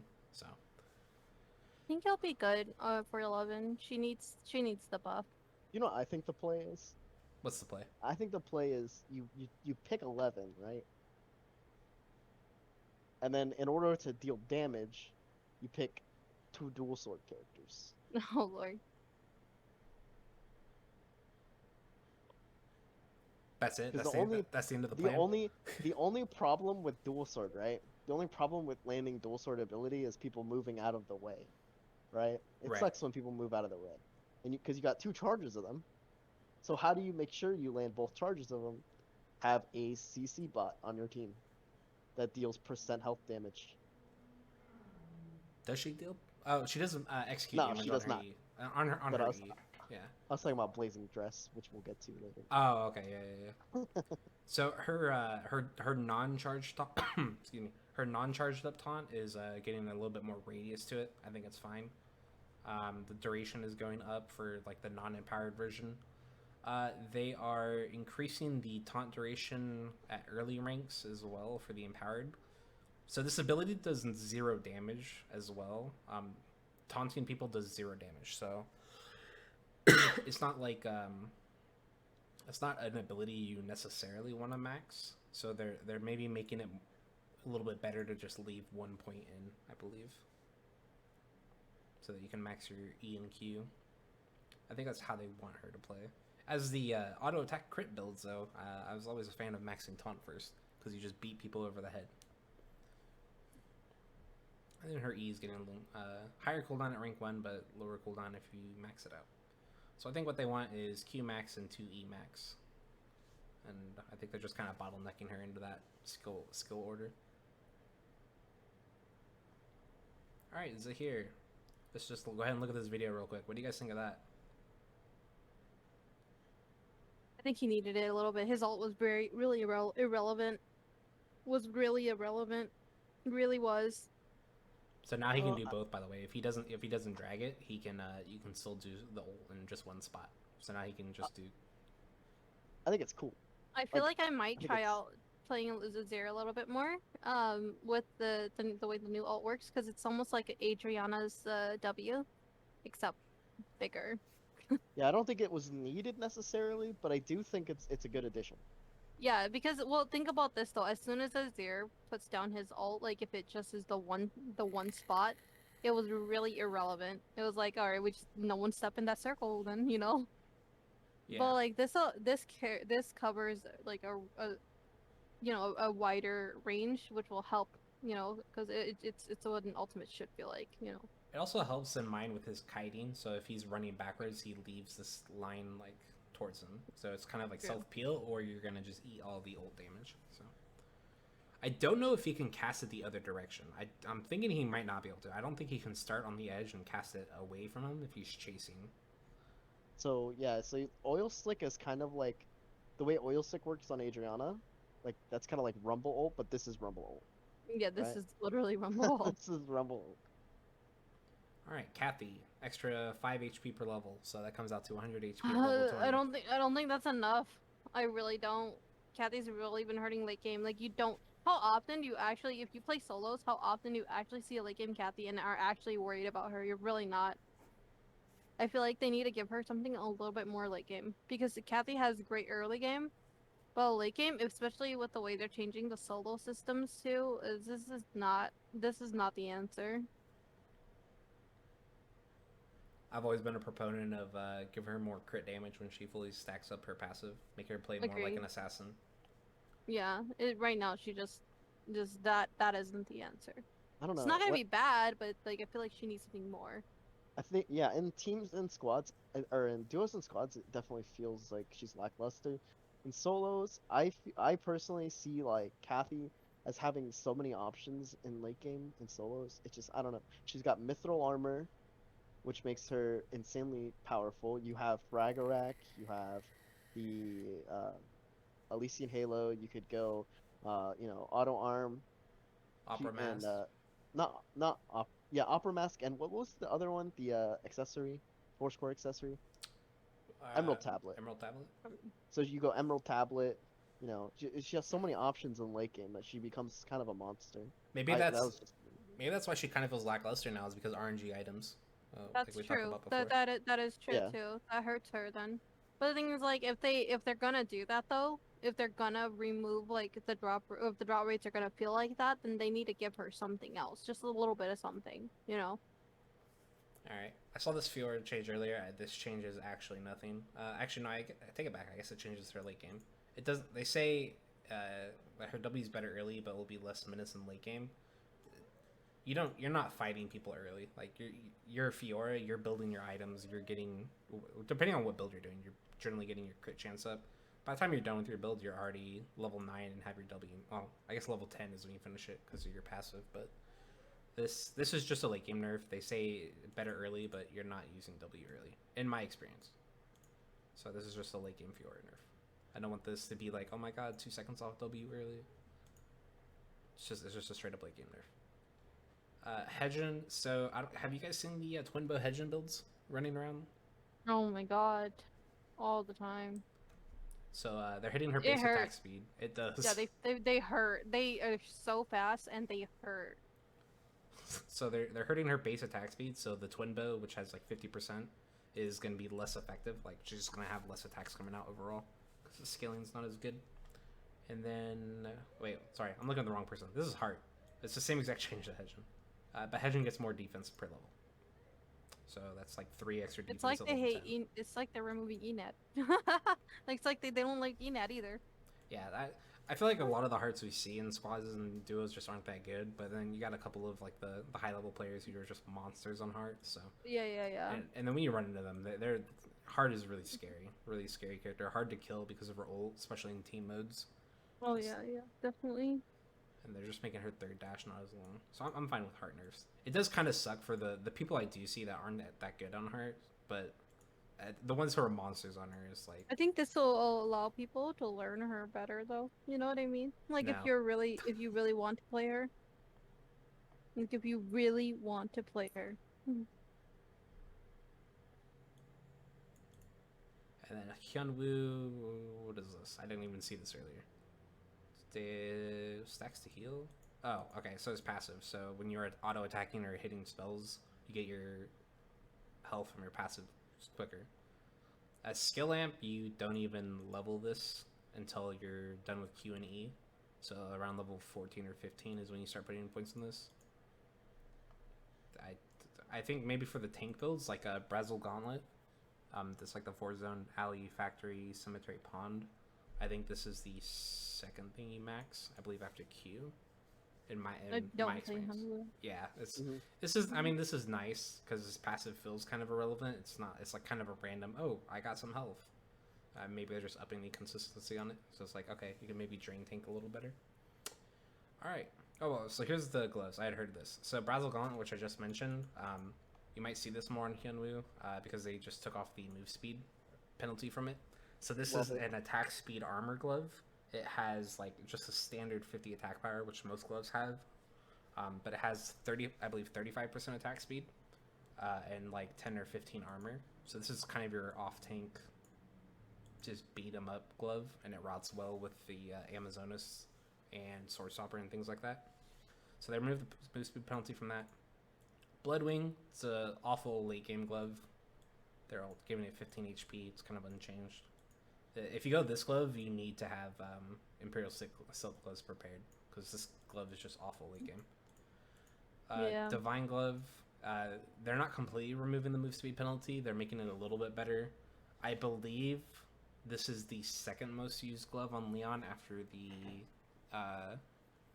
what's it called? Frost Petal glove. Yeah, Frost Petal Gauntlet. I believe this is his best glove after that. But now that you get to move a little bit faster with it, I suspect that he might start using this because, like you said earlier, Jake, Frost Petal is just not as good late game. As cheesy as it is, this is going to be a better late game glove, I believe, on him. So I look forward to seeing this glove get more use. More Divine Fist. Yeah, I also am looking forward to using it on Dylan because the move speed penalty just feels awful. 1-inch punch, this glove sucks. 3% life steal, this glove sucks. I see tons of Hyunwoos on that glove actually, because they'll go like pawn second and then just finish 1-inch punch. Yeah, they build it because of other items, not because of the glove. Like, it's because you go hotel, pond, hospital, and then archery, so you can finish Shita Shahjahan, Imperial Crown, Butler's Suit, Quiver, and once you go to archery you can go Feather Boots. It's not about the glove. Maybe now that I'm thinking about it, because you do build Butler's Suit in that route, so you have 15% now and then you have 20% from Butler's. I still feel like because the glove itself only gives 50 attack power, it's so low. Like, I guess this is a buff to that route, but we're gonna see a crown nerf later on too. Like, I don't. That's the only reason you see this, is because the other items are so broken. Because you have Crown, Butlers, Shita Shahjahan, Feather Boots, and Quiver. Like, those are all really good items. I really feel like it's not the glove, but it routes with them. Pistol. All right, here's your Sylvia nerf, Jake. There you go. Hidden Sylvia nerf. Hidden silver. Every patch, there's gotta be one. All right. So weapon skill for pistol. It used to refund 5 seconds off of all your basic cooldowns. Now it's only 4 seconds. They gave it. It comes up a little bit quicker before you hit level 14, but not by much. It's 50 from 55. Guitars. I don't play hard. This is just less HP on Bohemian, which I believe is the crit guitar. Teen Spirit, which is the Enad guitar, like the most successful one, is losing less attack range. Yeah, they don't like Enad. I don't like Enad hearts. I don't like Enad either. Dagger, they're also giving some attack range to these melee weapons. I forget, what was the reasoning?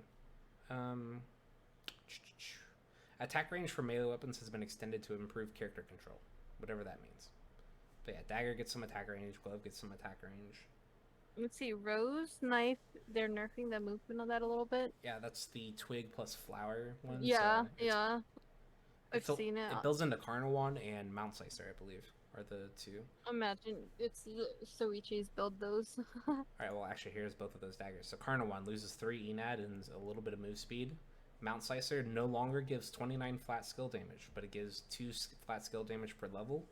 I've seen a lot of Soichi and who was it? Jukai. Mount Slicer. Yeah. So where's that break even at? Around 15, I believe. Yeah, level 15 you have the same skill damage as before, but it scales up higher. But now it's less of an early game oppressor. I don't play Shoichi, but I imagine this hurts a lot. Like a lot. I don't either. Those Soichi mains out there are rejoicing right now. I don't believe I believe they're crying. Especially, this is so weird considering they just they're releasing the Shoichi skin with this patch. I think it's so weird to nerf a character the patch releases skin, because League of Legends thing has always been to like buff a character that gets a skin. I kid you not. That's true. It's just for money. That's why Lux has a million skins. That's why she's always so consistent. That's why she's great. Axe is getting another 0.1 attack range. Thoughts on that, Jake? I know we both have played some Axe Shacky. So with the new axe, right? There's an attack speed or attack range penalty. So, with the attack range buffs to melee characters and now to axe, we're looking pretty good with Axe Jackie. Especially the new axe, because that's the only axe that I ever want to build. What about you? Yeah, I would say every other axe is complete dog shit, and you shouldn't build them. I've seen a Scythe Jackie win in a Pie custom last night that Jess was watching. It was pretty interesting.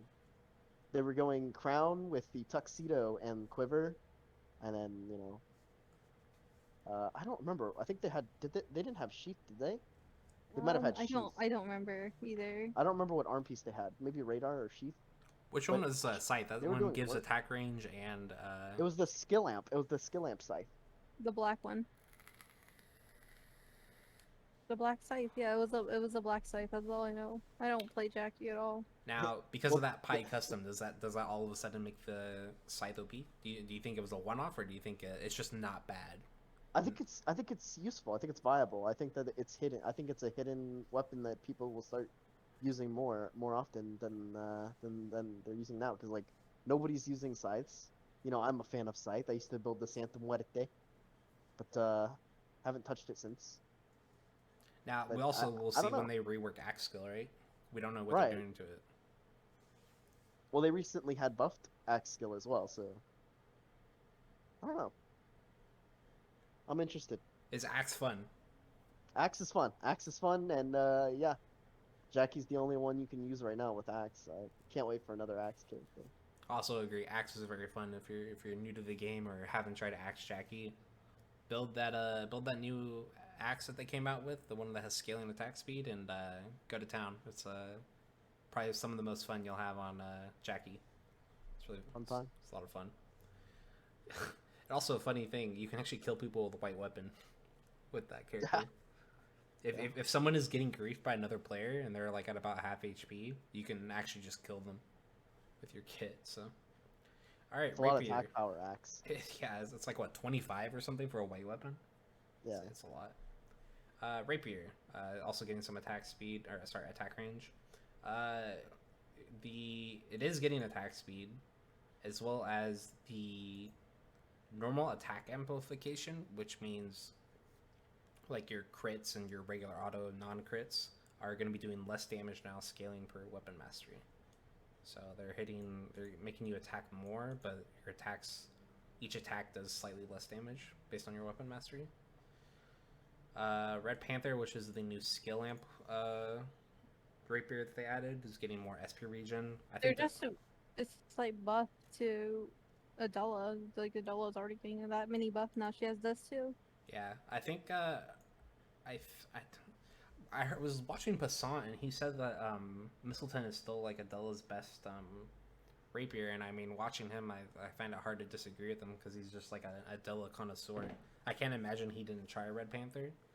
I think he said Red Panther is like a really good in slot, or is a good in slot for Adela, but the gold, what was it? Mistleton? That one, yeah, Mistleton is just more convenient to build, pathing wise, from what I understand. Gotcha. Yeah, SP regen, I don't think this changes a whole lot. The only two amp characters I've seen build it are Chiara and Adela. Chiara doesn't cast spells frequently enough because of her cooldowns to where the SP regen is important, in my opinion. Adela, who's spamming Qs, can notice the SP regen. But, I mean, according to Passant, he still thinks like, I don't know about after this, I don't think this changes anything. But Passant thinks Mistleton's just a better rapier, so tend to agree with the expert. Hammer, we got like 3 hammer characters. They get more attack range. And we're getting a new hammer. Alright, Jake, you were hyping this up when you read the patch notes. Go break it down for us. Yeah. New hammer. Gives everything Sua wants. And yes, I say Sua because Sua is the only hammer character I care to talk about. Which one? The Forged Destiny or the Forged Destiny builds? The Forged Destiny is like the blue. Okay. Is like the blue weapon that builds into the purple weapon. So we have the Weight of the World, which is giving 88 attack power, which is quite a lot. Thor gives 105, by the way. Hammer of Thor. Yeah, the Hammer of Thor is 105 and 30% attack speed, right? Right, with 1% per level as well.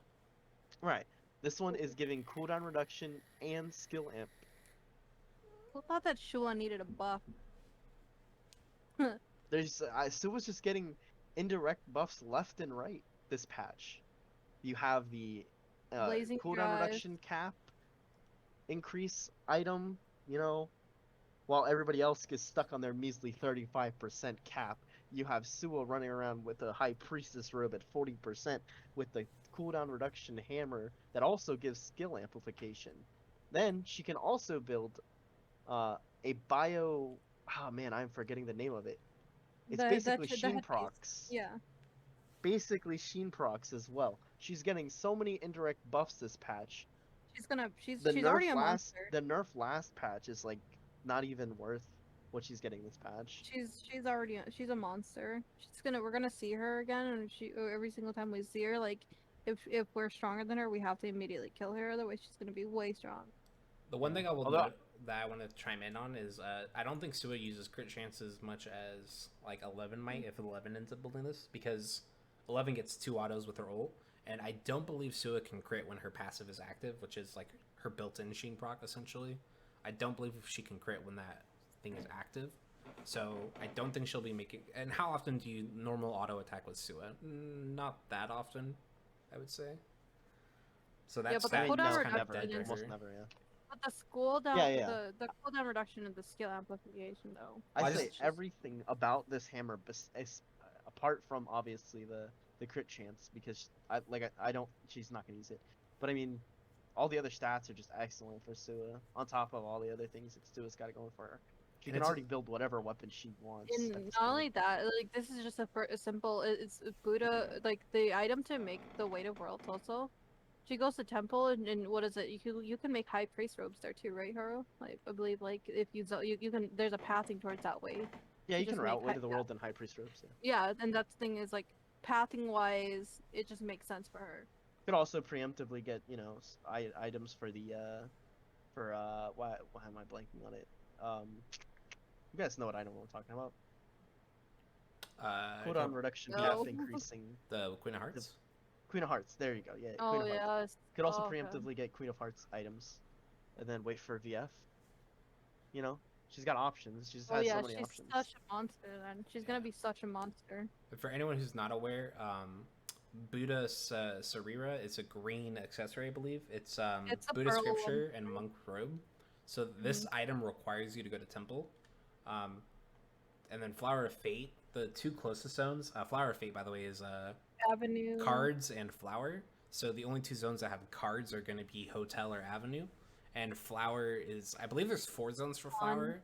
But if you're just thinking of like not TP zones, you're going to go like Temple Pond or- Avenue Pond, yeah. Or like start Yeah. Pond because all those items are contested. So, I mean, those 3 zones are right next to each other. So if you're just thinking of an easy way to build this, just start Pond, get like all your gemstones, hammers, yada yada. Go Avenue, finish your Flower of Fate, and TP Temple, or just walk in and you can finish Your weapon and your high priest robe probably. yeah. I don't think there's a lighter there because you need ice and you need to make Lighter. purified water for Yeah. Oh, Hyper's robe. yeah. But you can finish. Oh wait, no, because you don't have bandage either. So you're gonna need a bandage lighter. Most of those spawn in the same zone. Oh no, hospital then. Yeah, around the top side. So Yeah. you'll be seeing a lot of top sides to us. Yeah, true. Hospital, because that also has ice. Yeah. That'll have the rest of your stuff. So And I mean, I do like the hammer for Sua as an alternate route because you had Fang Mace and then you had Hammer of Thor. So I mean, having a third option. Sua's biggest weakness has always been her routing. It's not actually her kit.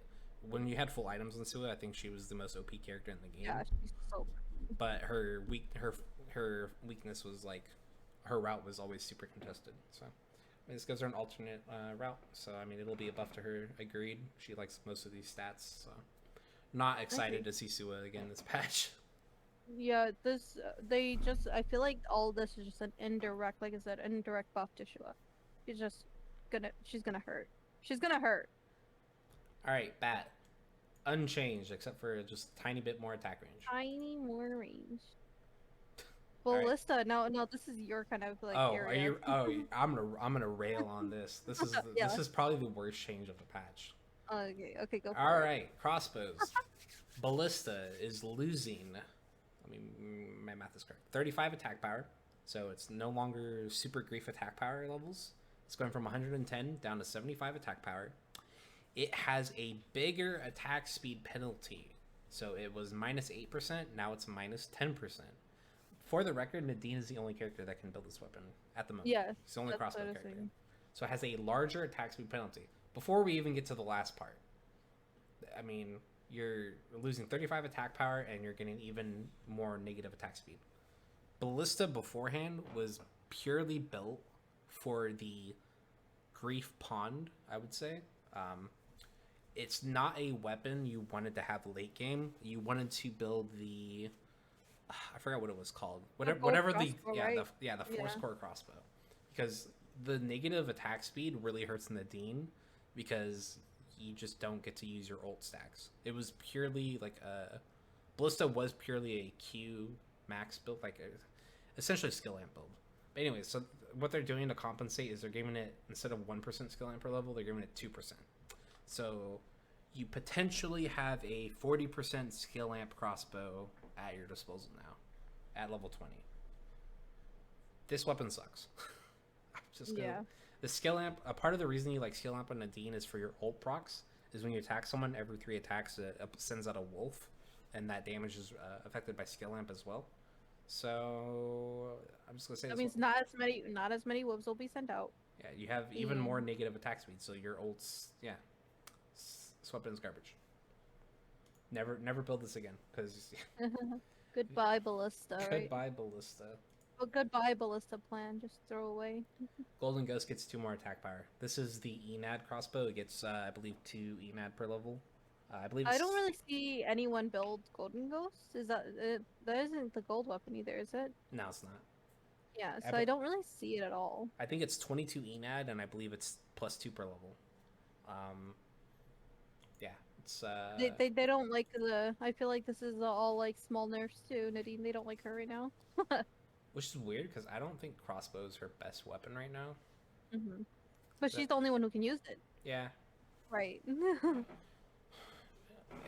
So Ballista is dead, I believe. So Dual swords, more attack range. Nunchuck, more attack range. This is actually kind of big for Cerberus, not necessarily for Vibro Nunchuck. It's getting 0.4% more attack speed per weapon mastery. So for anyone who doesn't know, Cerberus is like the scaling attack power nunchuck. It has grievous wounds on auto attacks. It also gives you 0.5 extra attack range and 0.1 move speed. So it gives a ton of stats, but it doesn't give attack speed. So Vibro Nunchuck was just always better at killing animals, because as good as Nunchuck was for weaving in your passive, with Dylan, if you don't know, you get two auto attacks every time you cast a spell. If you're I forget what it's called. Your blood alcohol level. If your blood alcohol level's at a certain level, you get 2 auto attacks. You can do a lot of damage to characters, but animals tend to have more HP than players. So to farm animals with Cerberus was actually really hard, because even if you procced all your passive procs on an animal, they had a lot of HP. So Vibro Nunchuck having like 50% attack speed helps you clear camps or kill animals really quickly. So Vibro Nunchuck has kind of just always been better.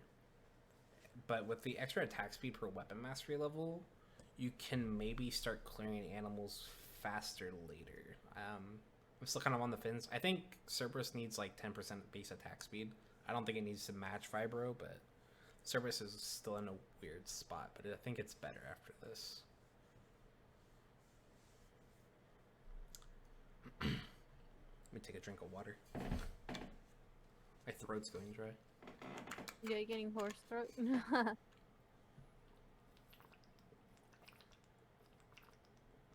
I'm excited to talk about the next topic with shurikens, honestly. Go for it. Oh, okay, so with shurikens, I don't want to skip over too much, because, like, I'm just talking about the death runes. But, yeah, shurikens, I'm pretty excited about that, because with shurikens, I tend to run on shurikens, the cards of tyranny, I believe, right? Yes, it was. No, I run Mystic J Charms, and with Mystic J Charms, like, the upgrade from that would be Death Rune, right? Which for sure can build, and it's now easier to build Death Runes, which I'm really happy about, because before you need to make Charm and then you can make Death Rune. Thank gosh, it's only vintage cards now, so you can do that all in one zone.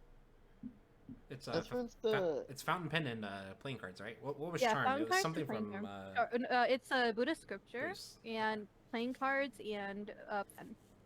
Is that not the tree weapon? It is. Death Rune is the tree weapon. Death Rune is a tree weapon. So Which I think the really thing is happy now about. it's easy if you get like a powder of life randomly. You can actually just visit Avenue if it's open, and you can make a Yeah. Death Rune. And that's What did they basically change it to? Powder of Life, because it was like Tree of Life by itself. Yeah, I think they before. changed the last patch or the patch before. Oh, okay.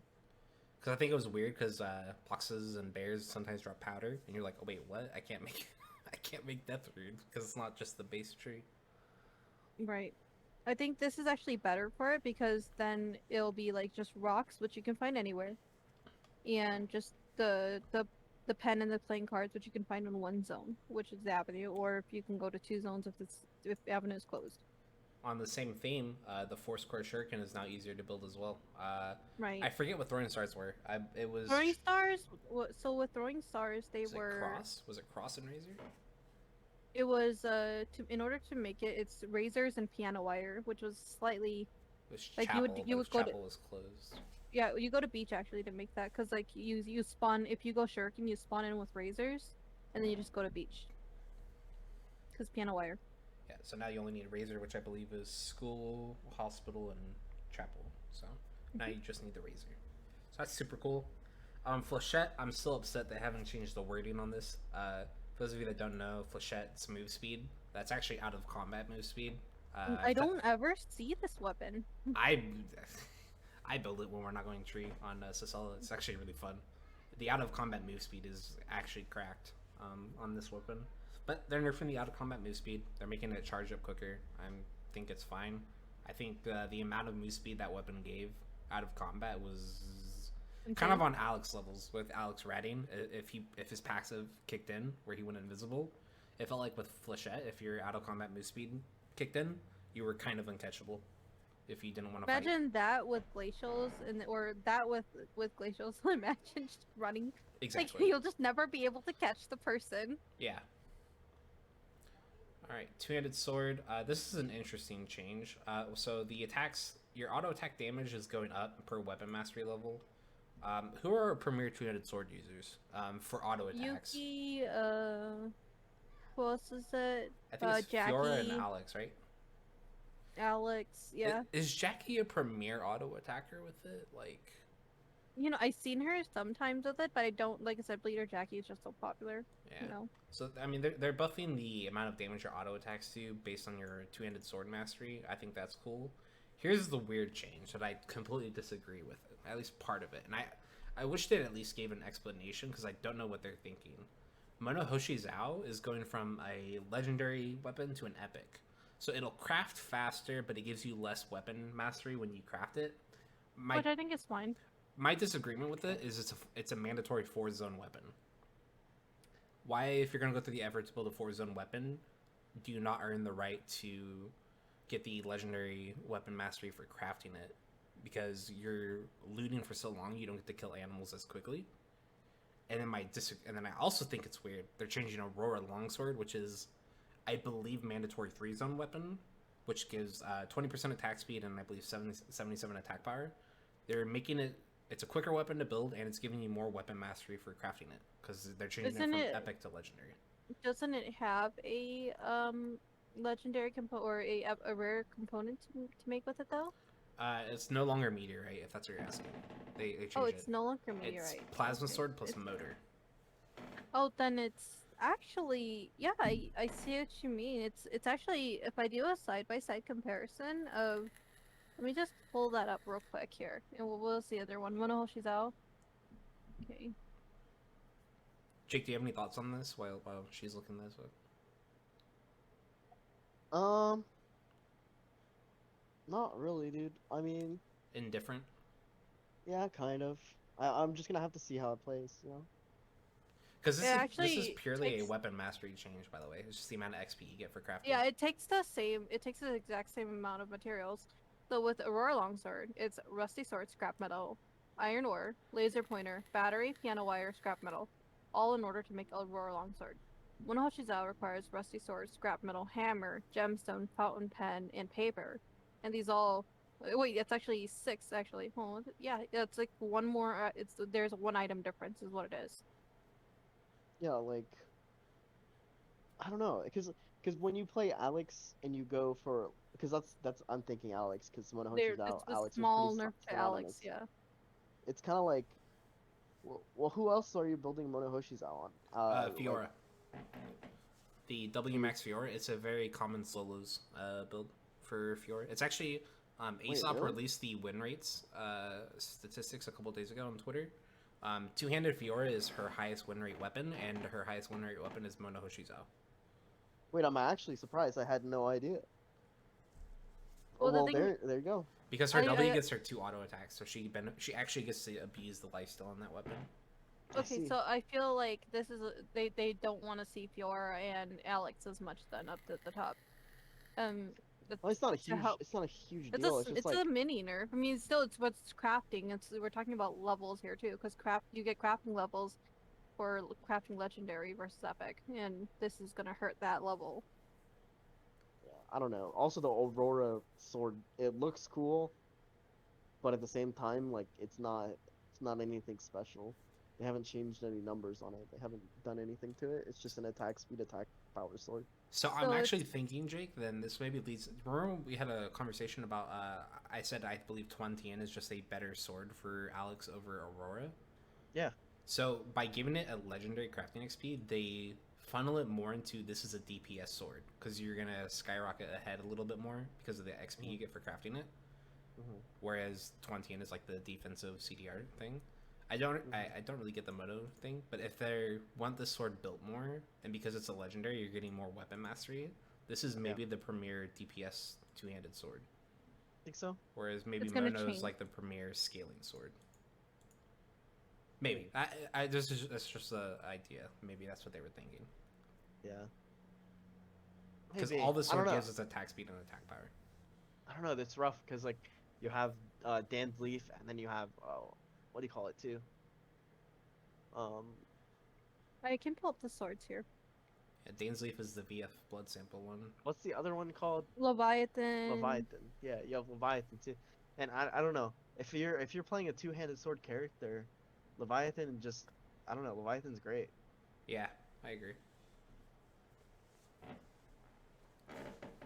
Alright, sniper rifles, less attack range, only affects Aya. We all hate sniper Aya. Alright. No. Yep. Vision moving range on. down. Railgun, this is a pseudo nerf to Bernice, but not really. This is just the blue sniper rifle before either of the ones he builds. So before Polaris and before TAC 50. So less attack power on that, but when you finish the weapons, it's the same. The skill amp sniper got a small nerf. Again, Aya is the only one that builds that, so just a small nerf to sniper Aya. Nothing huge though. I don't like AR Aya or Sniper Aya, let's say that. Spear is getting a small attack range buff. The skill amp, so this really just affects Jukai. This kind of affects Spear Fiora in the sense that her ult will do more damage based on skill amp. But yeah, it's not super noticeable. A halberd is a blue spear, so not a huge change here. A small nerf to Spear Jukai, I believe, which I think is fine considering we still haven't gotten to the Sunfire item yet. We're still in weapons. Whip, small attack range. Thunder Whip, more attack power. Thank God this whip is Thunder awful Whip. early game. As much as I love the idea of it being a late game whip, it's so fucking bad early game. And then they're nerfing Gleipnir's attack power to 55, so now Gleipnir only has 5 more attack power than Thunder Whip. I don't often see it anyways, to be honest. Gleipnir or Thunder Whip, to be honest. Well, I almost... Gleipnir's the one is like her meta whip. It's the one that goes to Beach after Avenue. That's Gleipnir. Yeah. Oh, yeah. That one I see often. The Thunder Whip, though, is what I mean. Like, Thunder Whip. How often do you see that? When we I feel like it's because Gleipnir gives extra skill damage versus skill amplification percent, and you can utilize extra skill damage on Lennox pretty well because like her damage is based on HP, and you know you just build a HP and get an extra skill damage on top of it. Alright, Tonfa, skill amp per weapon mastery, which by the way, this is kind of an insane scaling for a weapon, but they're nerfing it a little bit. They're adding a new, oh sorry, I skipped over Plasma. Plasma gets 5 less attack power, but it gets a lot more vision range. It gives up to 5 vision range. I believe the only other weapon that does that is Elegance, the pistol. It gives 5 vision range. So just for reference on how much vision range Plasma Tonfa is going to give now. The new Tonfa is going to build out a mithril string and wooden Tonfa. I believe that is bamboo plus stick as wooden Tonfa, plus mithril string, which is piano wire plus mithril. It gives 70 attack power, 20 defense, and 0.2 move speed. Yeah, it's branches and bamboo actually for wooden Tonfa. Yeah. Smoke bomb, the cooldown on the smoke is going down by 5 seconds. Okay. That's great, by the way. Let me just tell you that. Like, I don't know if you've tried... I think you've tried it one time, but with Smoke Bomb, you can run out of auto attack charges so quickly before you even realize it. I'm not gonna lie, Jess. I completely misread this. I thought this was the ability. I thought this No, was a smoke screen. You're right. No. This is the charge time on the Smoke Bomb, the throw weapon. This is the throw weapon that I mainly build when I go where this was my primary throw weapon compared to incinerators, right? So with smoke bombs though, they hurt more, and they but they don't give any what was it? I think it's cooldown reduction or is what it is. But the thing is, like with this one, they hurt more when you throw it, so you would auto more. But the thing is, like it would take so long to recharge, and you would run out of auto attack charges before you realize it. Alright, Grenade of Antioch. I believe it's a 3-zone. I've actually not built this weapon in forever. I have built it a couple times. I do know, looking at the stats, there was an interesting thing. This is actually Cicilla's highest win rate throw weapon in all modes, so solo, duo, and squad. But it's losing 15 ENAD, gaining 5 attack power. So attack power affects your skills a little bit more, but the ENAD is purely based on the auto attack. And you're getting 1 extra charge of Grenade of Antioch. I'm kind of indifferent to this. I rarely see this weapon, even in I rarely see this weapon. I think it's fine.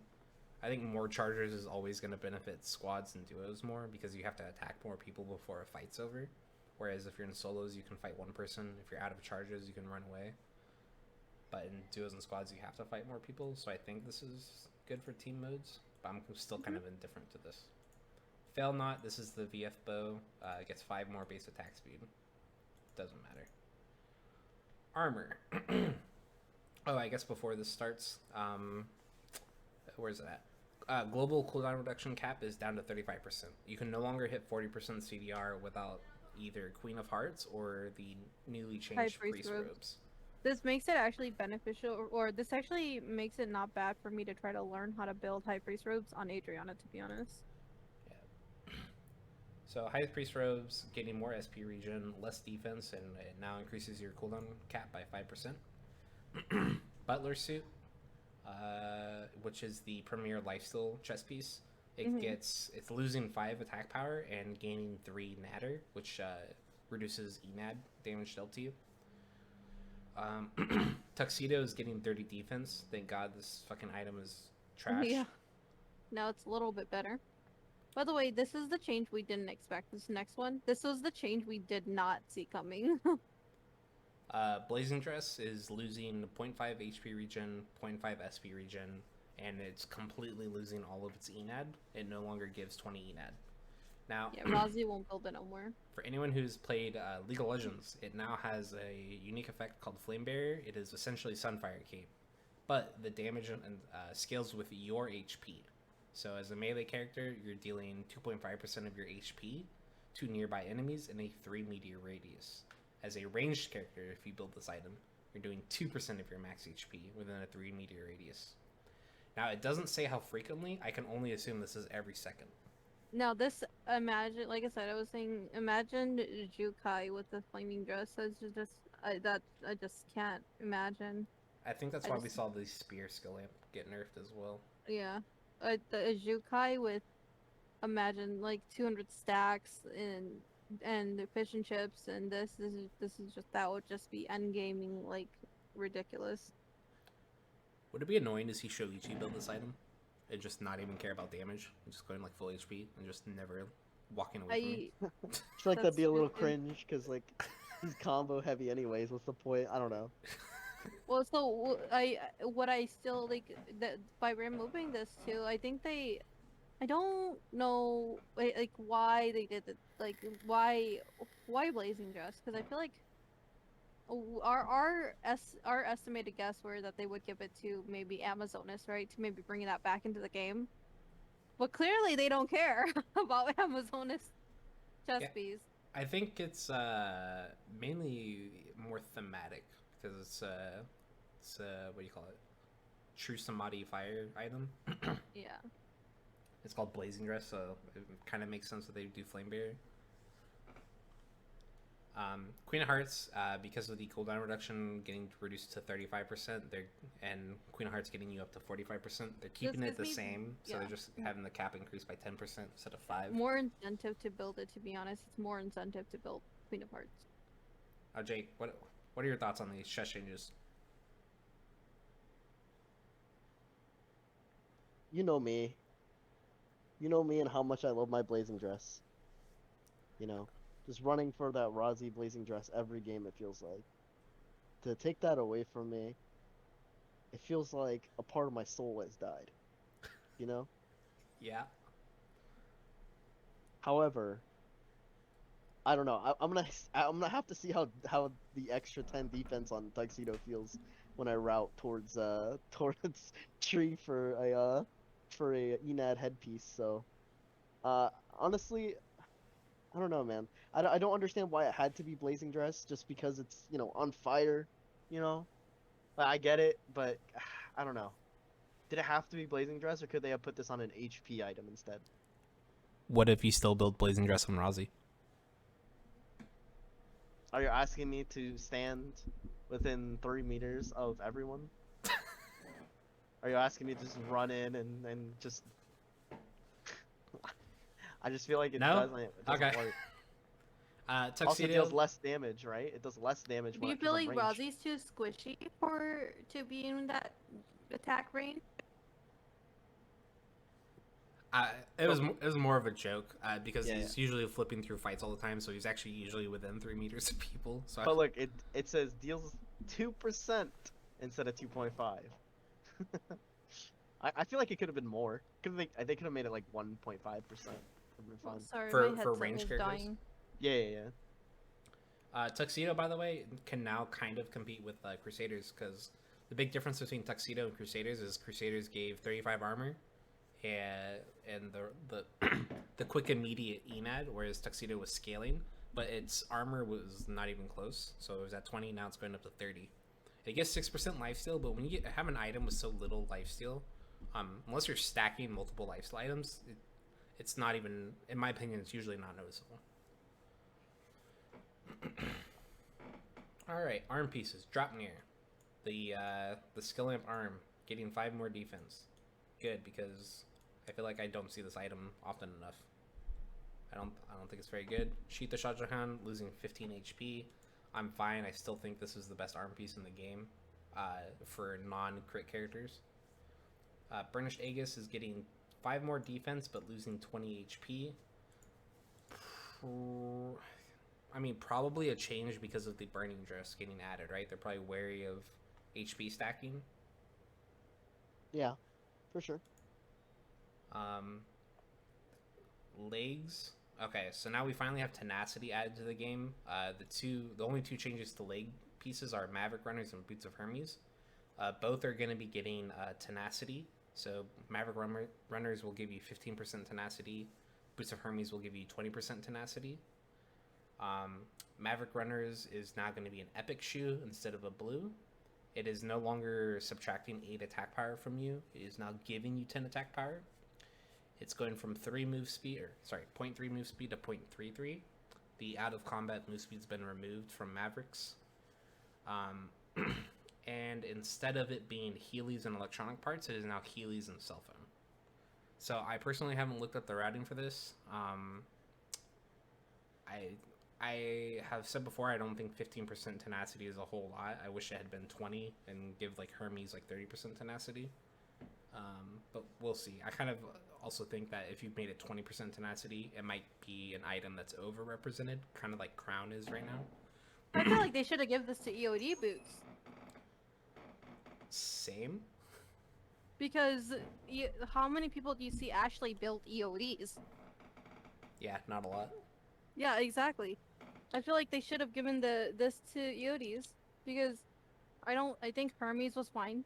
I think that giving this to EODs would have made it more beneficial for people who wanted to go a tankier build to build EODs.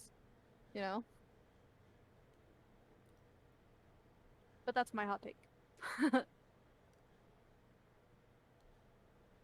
All right. How much more do we have? Well, let's see. Headpieces. Okay, We have quite a bit to go. No, we're actually almost done because some of this is just like bug fixes and whatnot. Mm-hmm. We're almost done. All right, headpieces. So Biotic Confusion. This is the new Sheehan proc they added. Thank God Crown is getting a nerf. I don't think it's enough, but it's losing 20 HP. Opera Mask is giving less SP, less out of combat move speed, but is now giving you a Sheen proc. This proc has a 3-second internal cooldown. It says after using a skill, your next attack deals within 4 seconds deals 7.5 times your level damage. So Chinese Opera Mask, you kill Wick, you're probably around level 15, give or take. It's the most common time you'll see Opera Mask. So 15 times 7.5. Anyone? I think I got that. 15 times 7.5. I can pull up the calculator. So we're just assuming this is like after Wick. 15 times 7.5. So you're getting about an extra 110 damage added onto your auto attack. But this is also not true damage, so this is affected by defense. So you're doing an extra 110 damage, but defense will reduce this Sheen damage. Now I see this being more beneficial to like for Chinese Opera Mask, especially that new Bionic infusion, being a mini buff, so like a small tad buff to Kathy. You know. You think so? I mean, yeah. I see it. Yeah, I can see it because it's her with her skills. All right, Elysian Halo. So we should be. Rest in peace, Adriana, after this Elysian Halo change, because I cannot build it no more. I mean, it depends on how much you want to auto attack, right? But I mean, the main reason you built it was for the raw attack power it gave you. Right, right. So attack power for at least in Halo is getting gutted. It's going from 35 attack power down to 15 after using a skill. Do note both these Sheen procs are actually different. The damage calculations are different. So for at least in Halo, after using a skill, you do damage equal to 6% of your target's max HP. So whoever you're attacking, you do a bonus 6% of their HP. Again, this is reduced by armor. So if they have defense, it's not like 6% true damage. And this has a 3-second internal cooldown as well. So Opera Mask, it's based on your level. At least in Halo, it's based on the enemy's HP. I think Opera Mask is going to be kind of weird because you don't see a ton of people build it. I guess we'll kind of see how that plays out. At least in Halo, I think this is actually going to be a good buff to most characters. I think specifically it's just a nerf to Adriana. Yeah, I don't know. Opera Mask, I'm looking at Razi for that one. Razi could benefit heavily from Opera Mask. Yeah, because it still gives like a ridiculous amount of life steal. I think it's like 20 or 22%. Yep. All right, Moonlight Pendant, more vision range. White Crane Fan, slightly less move speed. Yeah, Lunar Embrace, more defense, less SP regen. Emerald Tablet, more cooldown reduction from 10% to 12.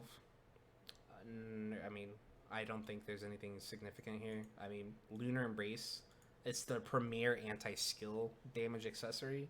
But they're giving it, they're giving it more defense, so I guess it's a little bit more well-rounded.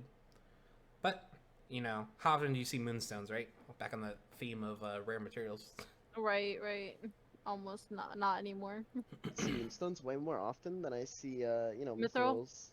Yeah, and then the blood samples, because they're actually pick upable in the wild. Pick upable? Yeah, pick upable. My new word. Pick-upable. Alright, Meat. This is kind of a big change, actually. Meat now gives 50% more HP recovery than it used to. It's going the raw meat? Just the raw meat, yes. Yes, I love it. It's going from 200 HP to 300 HP. And everyone's favorite food. A change that nobody asked for, but we all needed. Yes. Oh yes, the maximum. Remember that one time we fought that one guy and he had how many steaks on him? 18 steaks. Imagine if he didn't have to store them all in just 5s. So Imagine if he had this 10 stack, he would have had more steaks. So steak, which is meat plus heated rocks, it gives 420 HP recovery. It's a blue food. It now stacks from 5 up to 10. And you, with one meat and one heated rock, it makes four steaks at a time. So now you can stack up to 10 steaks. So this food is still bad. I don't care if you can carry more. It's still not gonna save you. I had 18 steaks. The one time we fought, and imagine if this was that thing. He would have 10, 10, and then 8. All right, and then fried chicken. Now this is an interesting change. Fried chicken, which is heated oil plus meat, is going to be giving 650 HP recovery instead of 510, and it's only going to craft 1 instead of 2. I don't really like this. I was thinking the same thing, actually. Yeah, I don't really like this. Because you need a lighter and oil already to make, and then you need the meat, of course. So that's already 3 things just to make. Well, the only time I generally make fried chicken is when heated oil drops off an animal. So I'm not too worried about what it takes to make heated oil. So essentially to me, fried chicken is better steak. So it's not something you eat in a fight. It's something you eat fighting like the PvE, in my opinion. Right, yeah. So the fact that you're only getting 1 instead of 2, and it heals more, it's shifting it more towards like combat food rather than passive healing.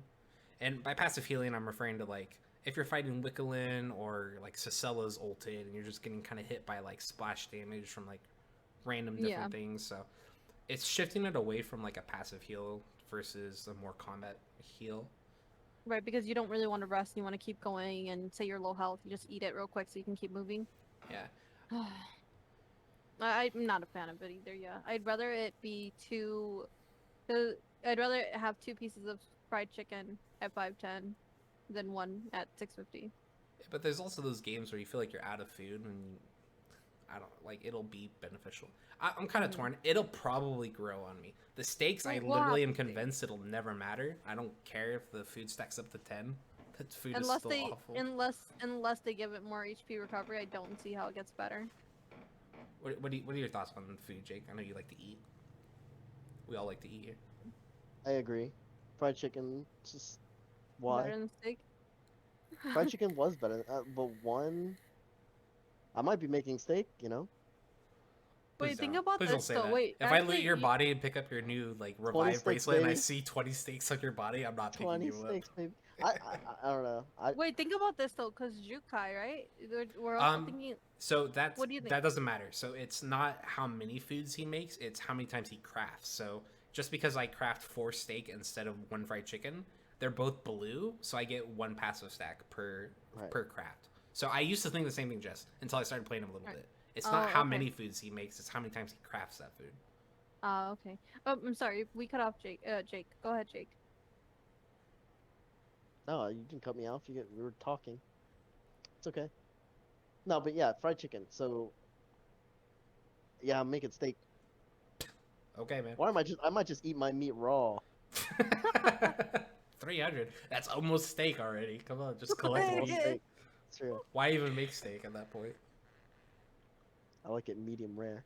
All right, so these are images of box changes of different areas. I believe we have dock here, we have the school here, and then we have a hospital. So we have 3 Wait, different hold areas on. here. Yeah, Let yeah. me. Wait. So what are they changing? Could you scroll up a little bit? Yeah. No, this is just the key. I'll go over it. I already looked over it before. So They're removing certain ones, yeah, though. we'll Okay. we'll kind of just ignore these second pictures in here. Unless I'm dumb, I don't think they matter. So they are for Doc. They're removing all of the boxes by the middle left bear. You know the solo bear in Doc. Yeah. All of the boxes on the left hand side over there are all gone. They're So not there's going to be there. no point going over there then, There's nothing there. Now they're unless adding. you're hiding or ratting. Yeah, so they're adding 2 boxes by the middle right wolf, or the dog that's like in the uppermost right near the console. They're adding 2 boxes there.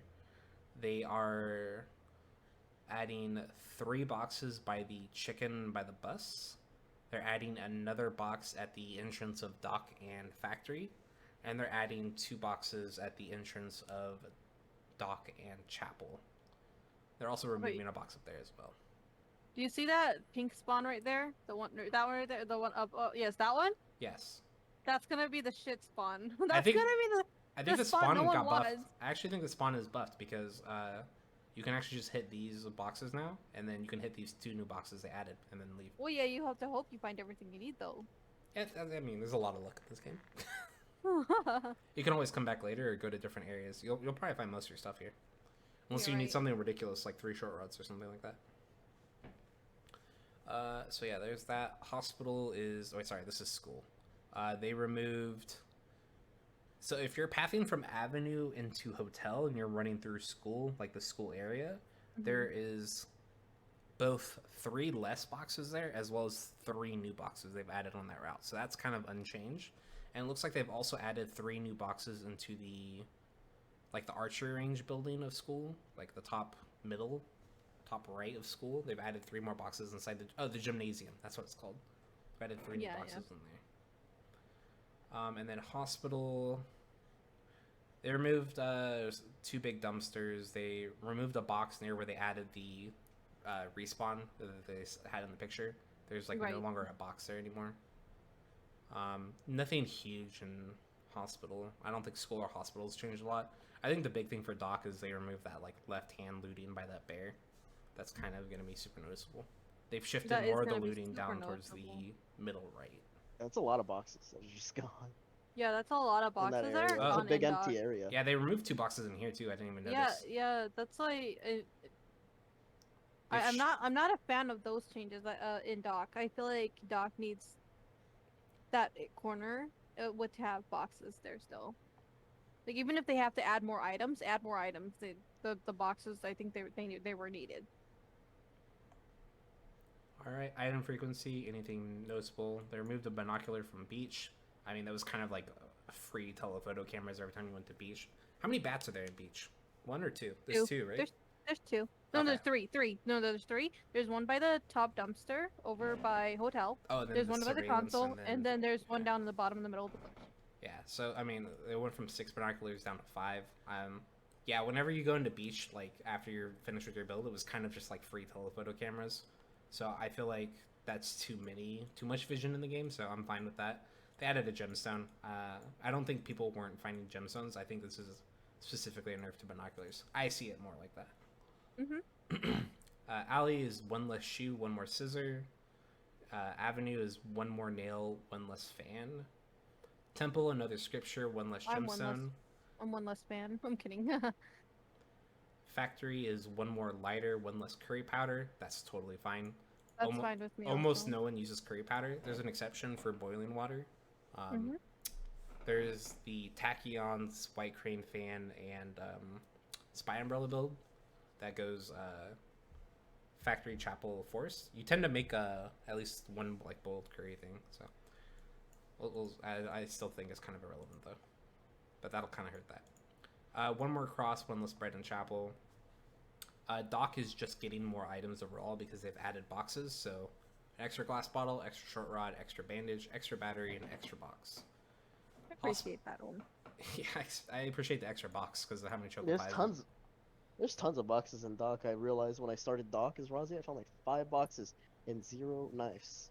I can't wait for this new change with the items. You mean the Yuki game you played? Right, yeah. The Yuki game. Alright. And then hospital, we got 1 scissor, 1 more scrap metal, 1 more feather, 1 more alcohol, and 1 more bandage. All good. School, 1 more laser pointer, 1 more hat, 1 windbreaker, 1 slipper, 1 fountain pen, 1 chalk, 1 bandage. I like that. Yeah, they're with the route we've been doing. School is super congested right now. So, I mean, them adding what is this? 1, 2, 3, like 7 single items is going to be noticeable. Yeah, and it's very congested. I really like it though. Having more is great. All right, team mode adjustments. We're almost done. Luke is passively tankier in squad modes. So he took slightly less damage before. Now he takes a whole 6% less damage in squad mode. Leon does less damage now in duos and squad by 2%. Dylan is doing less damage in duos and squad. Rio is getting pre-nerfed for duos and squad. I could see it. Alex has been nerfed for squad. Okay. 11. Okay, they're nerfing 11's damage in duos and squad. This one I don't see why. I don't see the 11 one, but okay. I don't see why, but okay. Wait, huh? Damage taken. She was so tanky. Damage. She was so tanky with dual swords. What is this? Yeah, she took 11%. I didn't even realize that. She took 11% reduced damage as a dual sword Jackie. Holy crap. Well, now she won't. Now she's only 9% reduced damage. Even Luke takes more damage. Okay. I mean, alright. I didn't know that. Anyone who wants a free cheat code, if you play dual sword Jackie in squad mode, you take 9% reduced damage now. Axe damage dealt in squad is down by 2%. Totally okay with this, as fun as this is. I don't think 2% is going to be huge. What about you, Jake? You think 2% reduced damage? Nah, okay. not gonna matter. Is it needed though? Do you think it's needed? I'm used to the the 15% or 14 was it 14% bow hedging, and then I'm used to like the well, I don't even want to speak on Sylvia. That's just a tragedy. So yeah, I don't think 2% is gonna matter too much. All right, Kathy also does now 2% less damage in duos and squads. Bernice is doing 4% less damage in duos only. He is unchanged in squads. I believe this matches his squad's damage. They don't have it listed here. I believe both are now at 90%, if I'm not mistaken. Features on watch. They're keeping an eye on their new Sheen effect they added, the difference for melee and ranged. They're keeping an eye on the revive system they added. They're keeping an eye on Shuriken Hedgen. They don't say why. They don't say why, but I mean, I guess Shuriken Hedgen is Jake, go ahead, break it down. I'm actually gonna use the bathroom real quick. What are your thoughts on Shuriken Hedgen and My third, my thoughts on Shuriken Hedgen, real quick. My thoughts on Shuriken Your hot Hedgen. take. Let's see it. Let's hear My it. hot take on Shuriken Hedgen. It's not really a hot take. It's just a take in general. Shuriken Hedgen is not bow Hedgen. You see, Okay. shurikens are different than bow, and bow deals damage differently than shuriken. Obviously, the only difference being the weapon skill, right? You have the bow weapon skill, which everybody loves, and you have the shuriken weapon skill, which I think is great. Does more damage than the bow weapon skill overall, if you land it. Yeah, the Caltrops. Okay. However, however, in duos and squads, we have this thing where shuriken as a weapon deals a lot more damage than bow Hedgen does.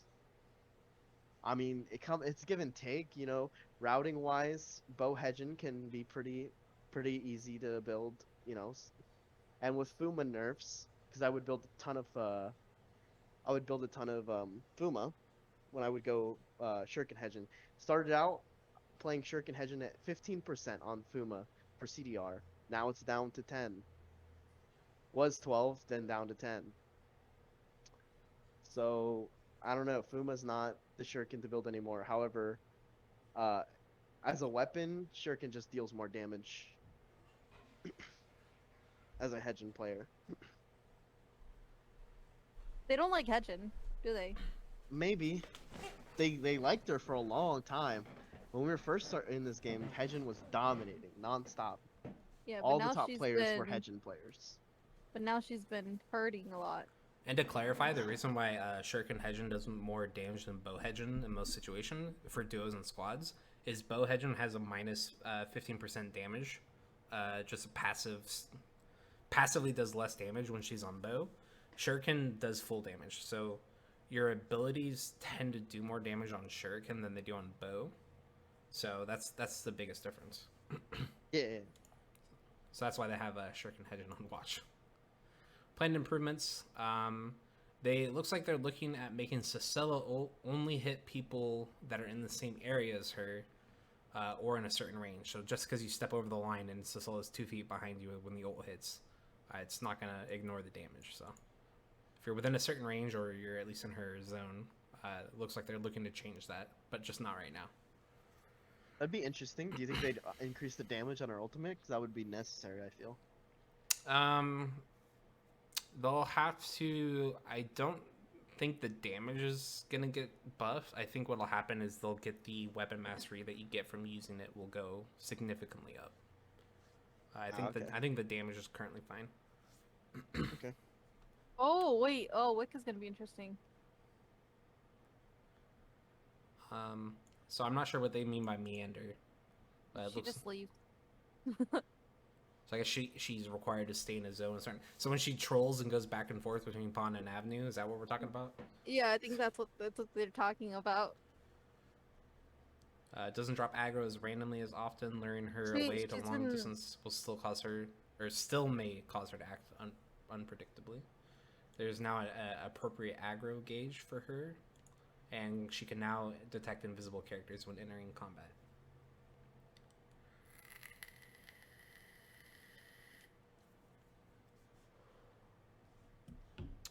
Equipment, so things like Tuxedo, where they say stats per level, they are now calculated and displayed in game. So if you look at your Tuxedo and you're level 15, you'll see that you have 15 ENAD. Darn it. This is cool for things like scaling weapons as well, like a twin bow. You'll see what your attack power is at.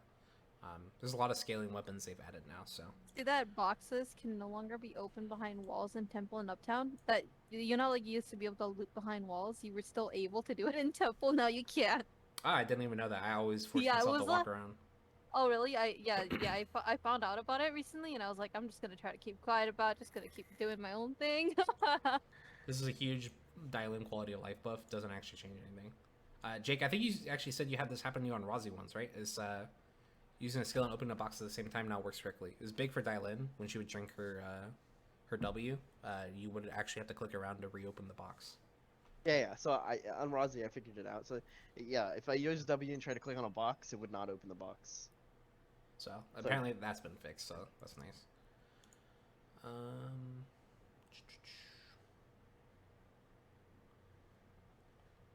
nothing matters there.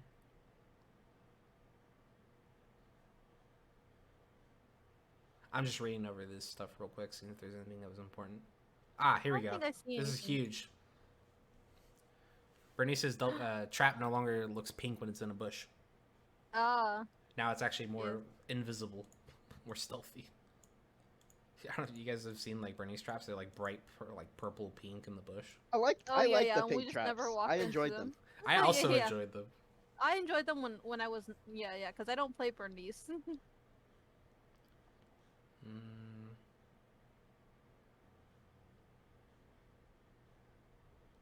I wonder if this. I wonder if this is what I was talking about with the delay before you could auto attack. If this is that, I think 11's gonna be insane. Actions after casting a skill no longer display her weapon during the animation. I don't know if that's just a visual thing, because when I was telling you about like if you taunted and then you'd have like a small delay before you could like go back to auto attacking. I don't know if this is gonna be it, but if it is, that's kind of insane. If this is just a visual thing, it's not important. So if as Chiara, this is kind of annoying. When you used to cast her ult, it would stop you from moving, so you'd have to like right click.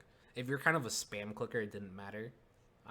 But yeah, that's kind of a good quality of life. Oh, that's the Emma one. When you use Bunny Morph on Alex, the bunny would no longer be visible when moving out of the detection range. So if you polymorphed Alex, it didn't break his infiltration. So Oh my god. if you polymorphed him and he got out of your vision range, he would have been an invisible bunny.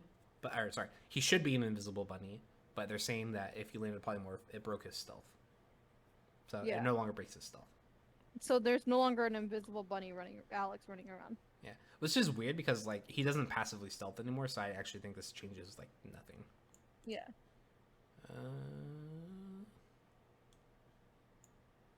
Cool.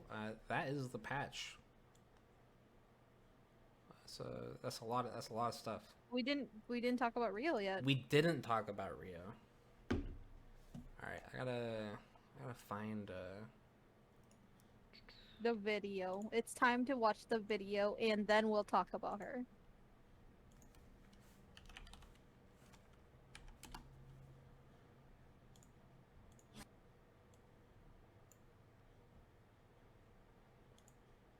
All right, here we go.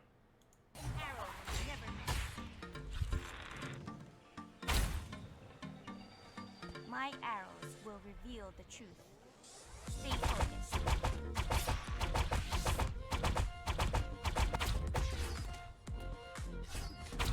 Stay focused.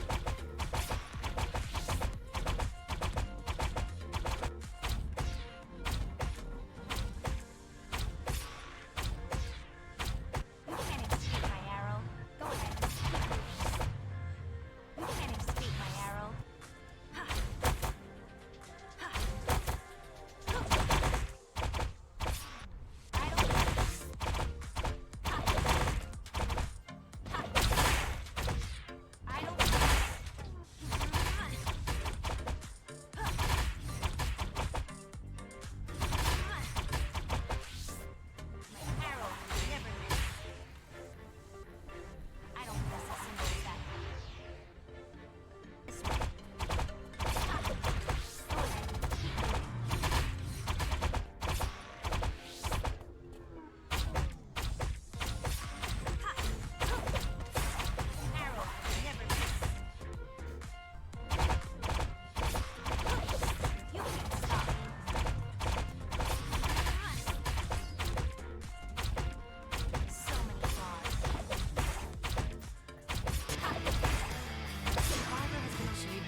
That was Rio.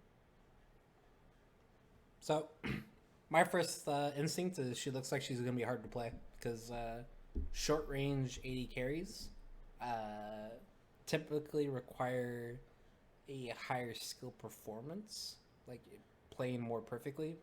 Because just having shorter range means you're in range of more abilities, which means you have to be more aware of your surroundings. I don't know. What do you guys think? Short agree. range 80 carry, heavy kiting potential. Sounds like my cup of tea, to be fair. Sounds like a vein, huh? Sounds like a vein, I'll be honest, but I don't know. So, this character has a combination, is going to be very reminiscent of Ashe from League of Legends. Only exception is, I believe, her ult does not stun, and instead of having Hawkshot, she has a mobility skill as her E. So her passive is pretty much the same as Ashe. She can't crit, but the more critical strike chance she has, the more damage her autos do. So it's kind of like a non-RNG passive, but it's consistent damage. So nothing much to say there. It's just a bunch of calculation numbers. If, let's say, you have 20% crit, but you have 100 attack power, instead of critting for, well, it's not 200 now because they changed crit formula, but essentially if you would crit for 200 damage 20% of the time with 100 attack power, instead of that you'd be doing 120 damage every single attack. So she can't crit, but the more crit strike chance she has, the more her attacks do, and also the more critical strike chance and skill amp she has, she ignores enemy armor, enemy defense. So she has passive armor pin, which I am super excited for because, yeah, it seems like she'll just be really good at destroying tanky characters, assuming she doesn't get messed up in close range. So, kind of also sounds a little bit like Vayne. Instead of true damage, though, she just has passive armor pin. I saw a lot of blue numbers popping up during the video. I like the purple, like the skill damage. Yeah. So she does plenty of skill damage as well. Yeah. So so she can use both skill amp and crit chance. My only thing is, there's not a skill amp like attack speed item. I think at most you have, it's like, would you rather have Quiver or Gojins? It's like 18 attack power, 15% skill amp as like the accessory. That's something I can think of. Crown is almost guaranteed to be her headpiece. I'm thinking the item's just too good to pass up. It's going to be better than Tiara in most cases because it gives HP. And if you can't crit, well, Tiara gives 24% crit chance. But Crown still gives you 10% skill amp. So, I mean, you're getting HP and you're still getting some extra damage. Not quite as much, but, like, it's just so... I think it's too good to pass up. She has two different bows that she can pick from. One is her close range. She does have a long range bow. I think most of her DPS will probably be her close range form, but she does have a long range bow. It's kind of like Jinx, her Q. She can swap forms. So her short range bow, it fires 2 arrows instead of 1. The damage per arrow scales from 40% to 52% of her normal attack damage based on the rank of Q. She has a passive called Flow. For normal attacking or hit laning skills, once she gets up to 3 stacks, she will trigger an effect depending on her current bow she's using. So she'll gain bonus move speed and attack speed with her close range bow, her kiting bow. And for her long range bow, she procs her flow. Her next attack will deal extra damage based on the target's missing HP, and slow them for 1.5 seconds. So there's a lot of text, a lot of stuff. I feel like she's gonna be hard to talk about and more easier to learn by playing. I'm more of a learn by doing rather than learn by watching. So this kind of is overloading my brain when I look over her abilities. I'm like, I just kind of want to get my hands on her and try her. I agree with you, and the only thing is she's definitely not gonna be someone I'm gonna be playing, by the way. But I feel like she's gonna be out of the gate as soon as she hits with these numbers. Just kind of like doing a quick overview, looking at them all. She's gonna be pretty strong, just coming right out of the gate. She's gonna be very strong. Her W is essentially Ash Volley from League of Legends. She fires off a cone of arrows, dealing damage to enemies, and whenever it hits a target, it leaves like a slow zone where they got hit at. It looks like maybe you can deal more damage based on how many arrows you land, by the way, because I know Ashe, you can only do damage with 1 arrow no matter how many you hit. But it looks like the damage is lower than like Ashe, for example, but you fire up to 5 arrows, and it doesn't say anything about doing less damage for multiple arrows. So, I mean, it looks like it's kind of like a shotgun ability almost. if you use your W with the long range bow, it fires off a single arrow which explodes into a cone behind the target, slowing, I believe, both the target hit as well as the enemies behind them. And if you land the long range bow ability version of this, you get 70% of the cooldown refunded. So that seems a little bit more That's gonna be- spammable. Yeah, that's gonna be super insane, by the way. You see, that's 70% of the cooldown, and then if you see the cost of the regular ability, that's a 2-second cooldown if she hits that. Yeah, and even if you just have 1 point in it, like, if you land that, it uses its 3-second cooldown still. So yeah, that's it looks pretty spammable as the long range one, so that'll be interesting. Her E is her mobility skill. She jumps in the air, firing arrows at nearby enemies, dealing damage. Won't get into too much specifics of this. If you use it just normally with no one around, it looks like a 10-second cooldown. But if you use it near an enemy and it fires an arrow off at them and it hits them, you get a bunch of cooldown refunded for it. This ability is not affected by cooldown reduction. I believe the other, her Q is not affected by cooldown reduction either, which is just a toggle though. It's a 1-second toggle. And her ult is a knockback with her short range arrow, or with her short range bow. It's a knockback. Her long range one, it looks like it's a global ability.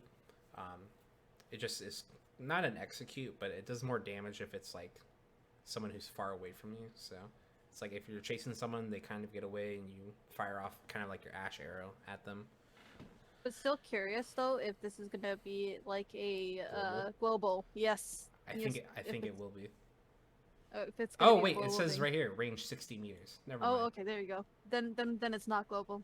It's kind of like if you're on like That's still, uptown, like- you can like fire it like That's halfway still a across uptown. zone. Yeah. Yeah. That's still like half a zone. Yep. So that's Rio. A lot to learn. I probably give more impressions. We'll give more impressions on her next week. After we've Sounds been good. playing her and seeing her in the game. Absolutely. You have to get your hands all over her. I know. Yeah. I think the patch is gonna be almost done here now too, isn't it? It's been long. I think for next time, I want to take less time on like the small details. To be honest, this was just kind of long. Though to be fair, next week's patch is going to be a lot smaller, because it's like the bi-weekly thing. Mhm. I think yeah. it's a good learning experience. I think I talked too much for this podcast, but what do you guys think? How do you guys think this went? I think it was good. I think, yeah, we did droll on some little things, and I don't think you talked too much. I think it's good that there's like a host, and then guests on the show. That's kind of the thing. Like, we all are regulars, but you're the host of the show. If that makes sense. Yeah. Thanks everyone for tuning in. If you stuck around for almost 3 hours of us drolling on, much appreciated if you watched the whole thing. If not, I mean, yeah, if you're hearing this, I mean, thank you for just supporting in general. I'm Jake, aka Haru.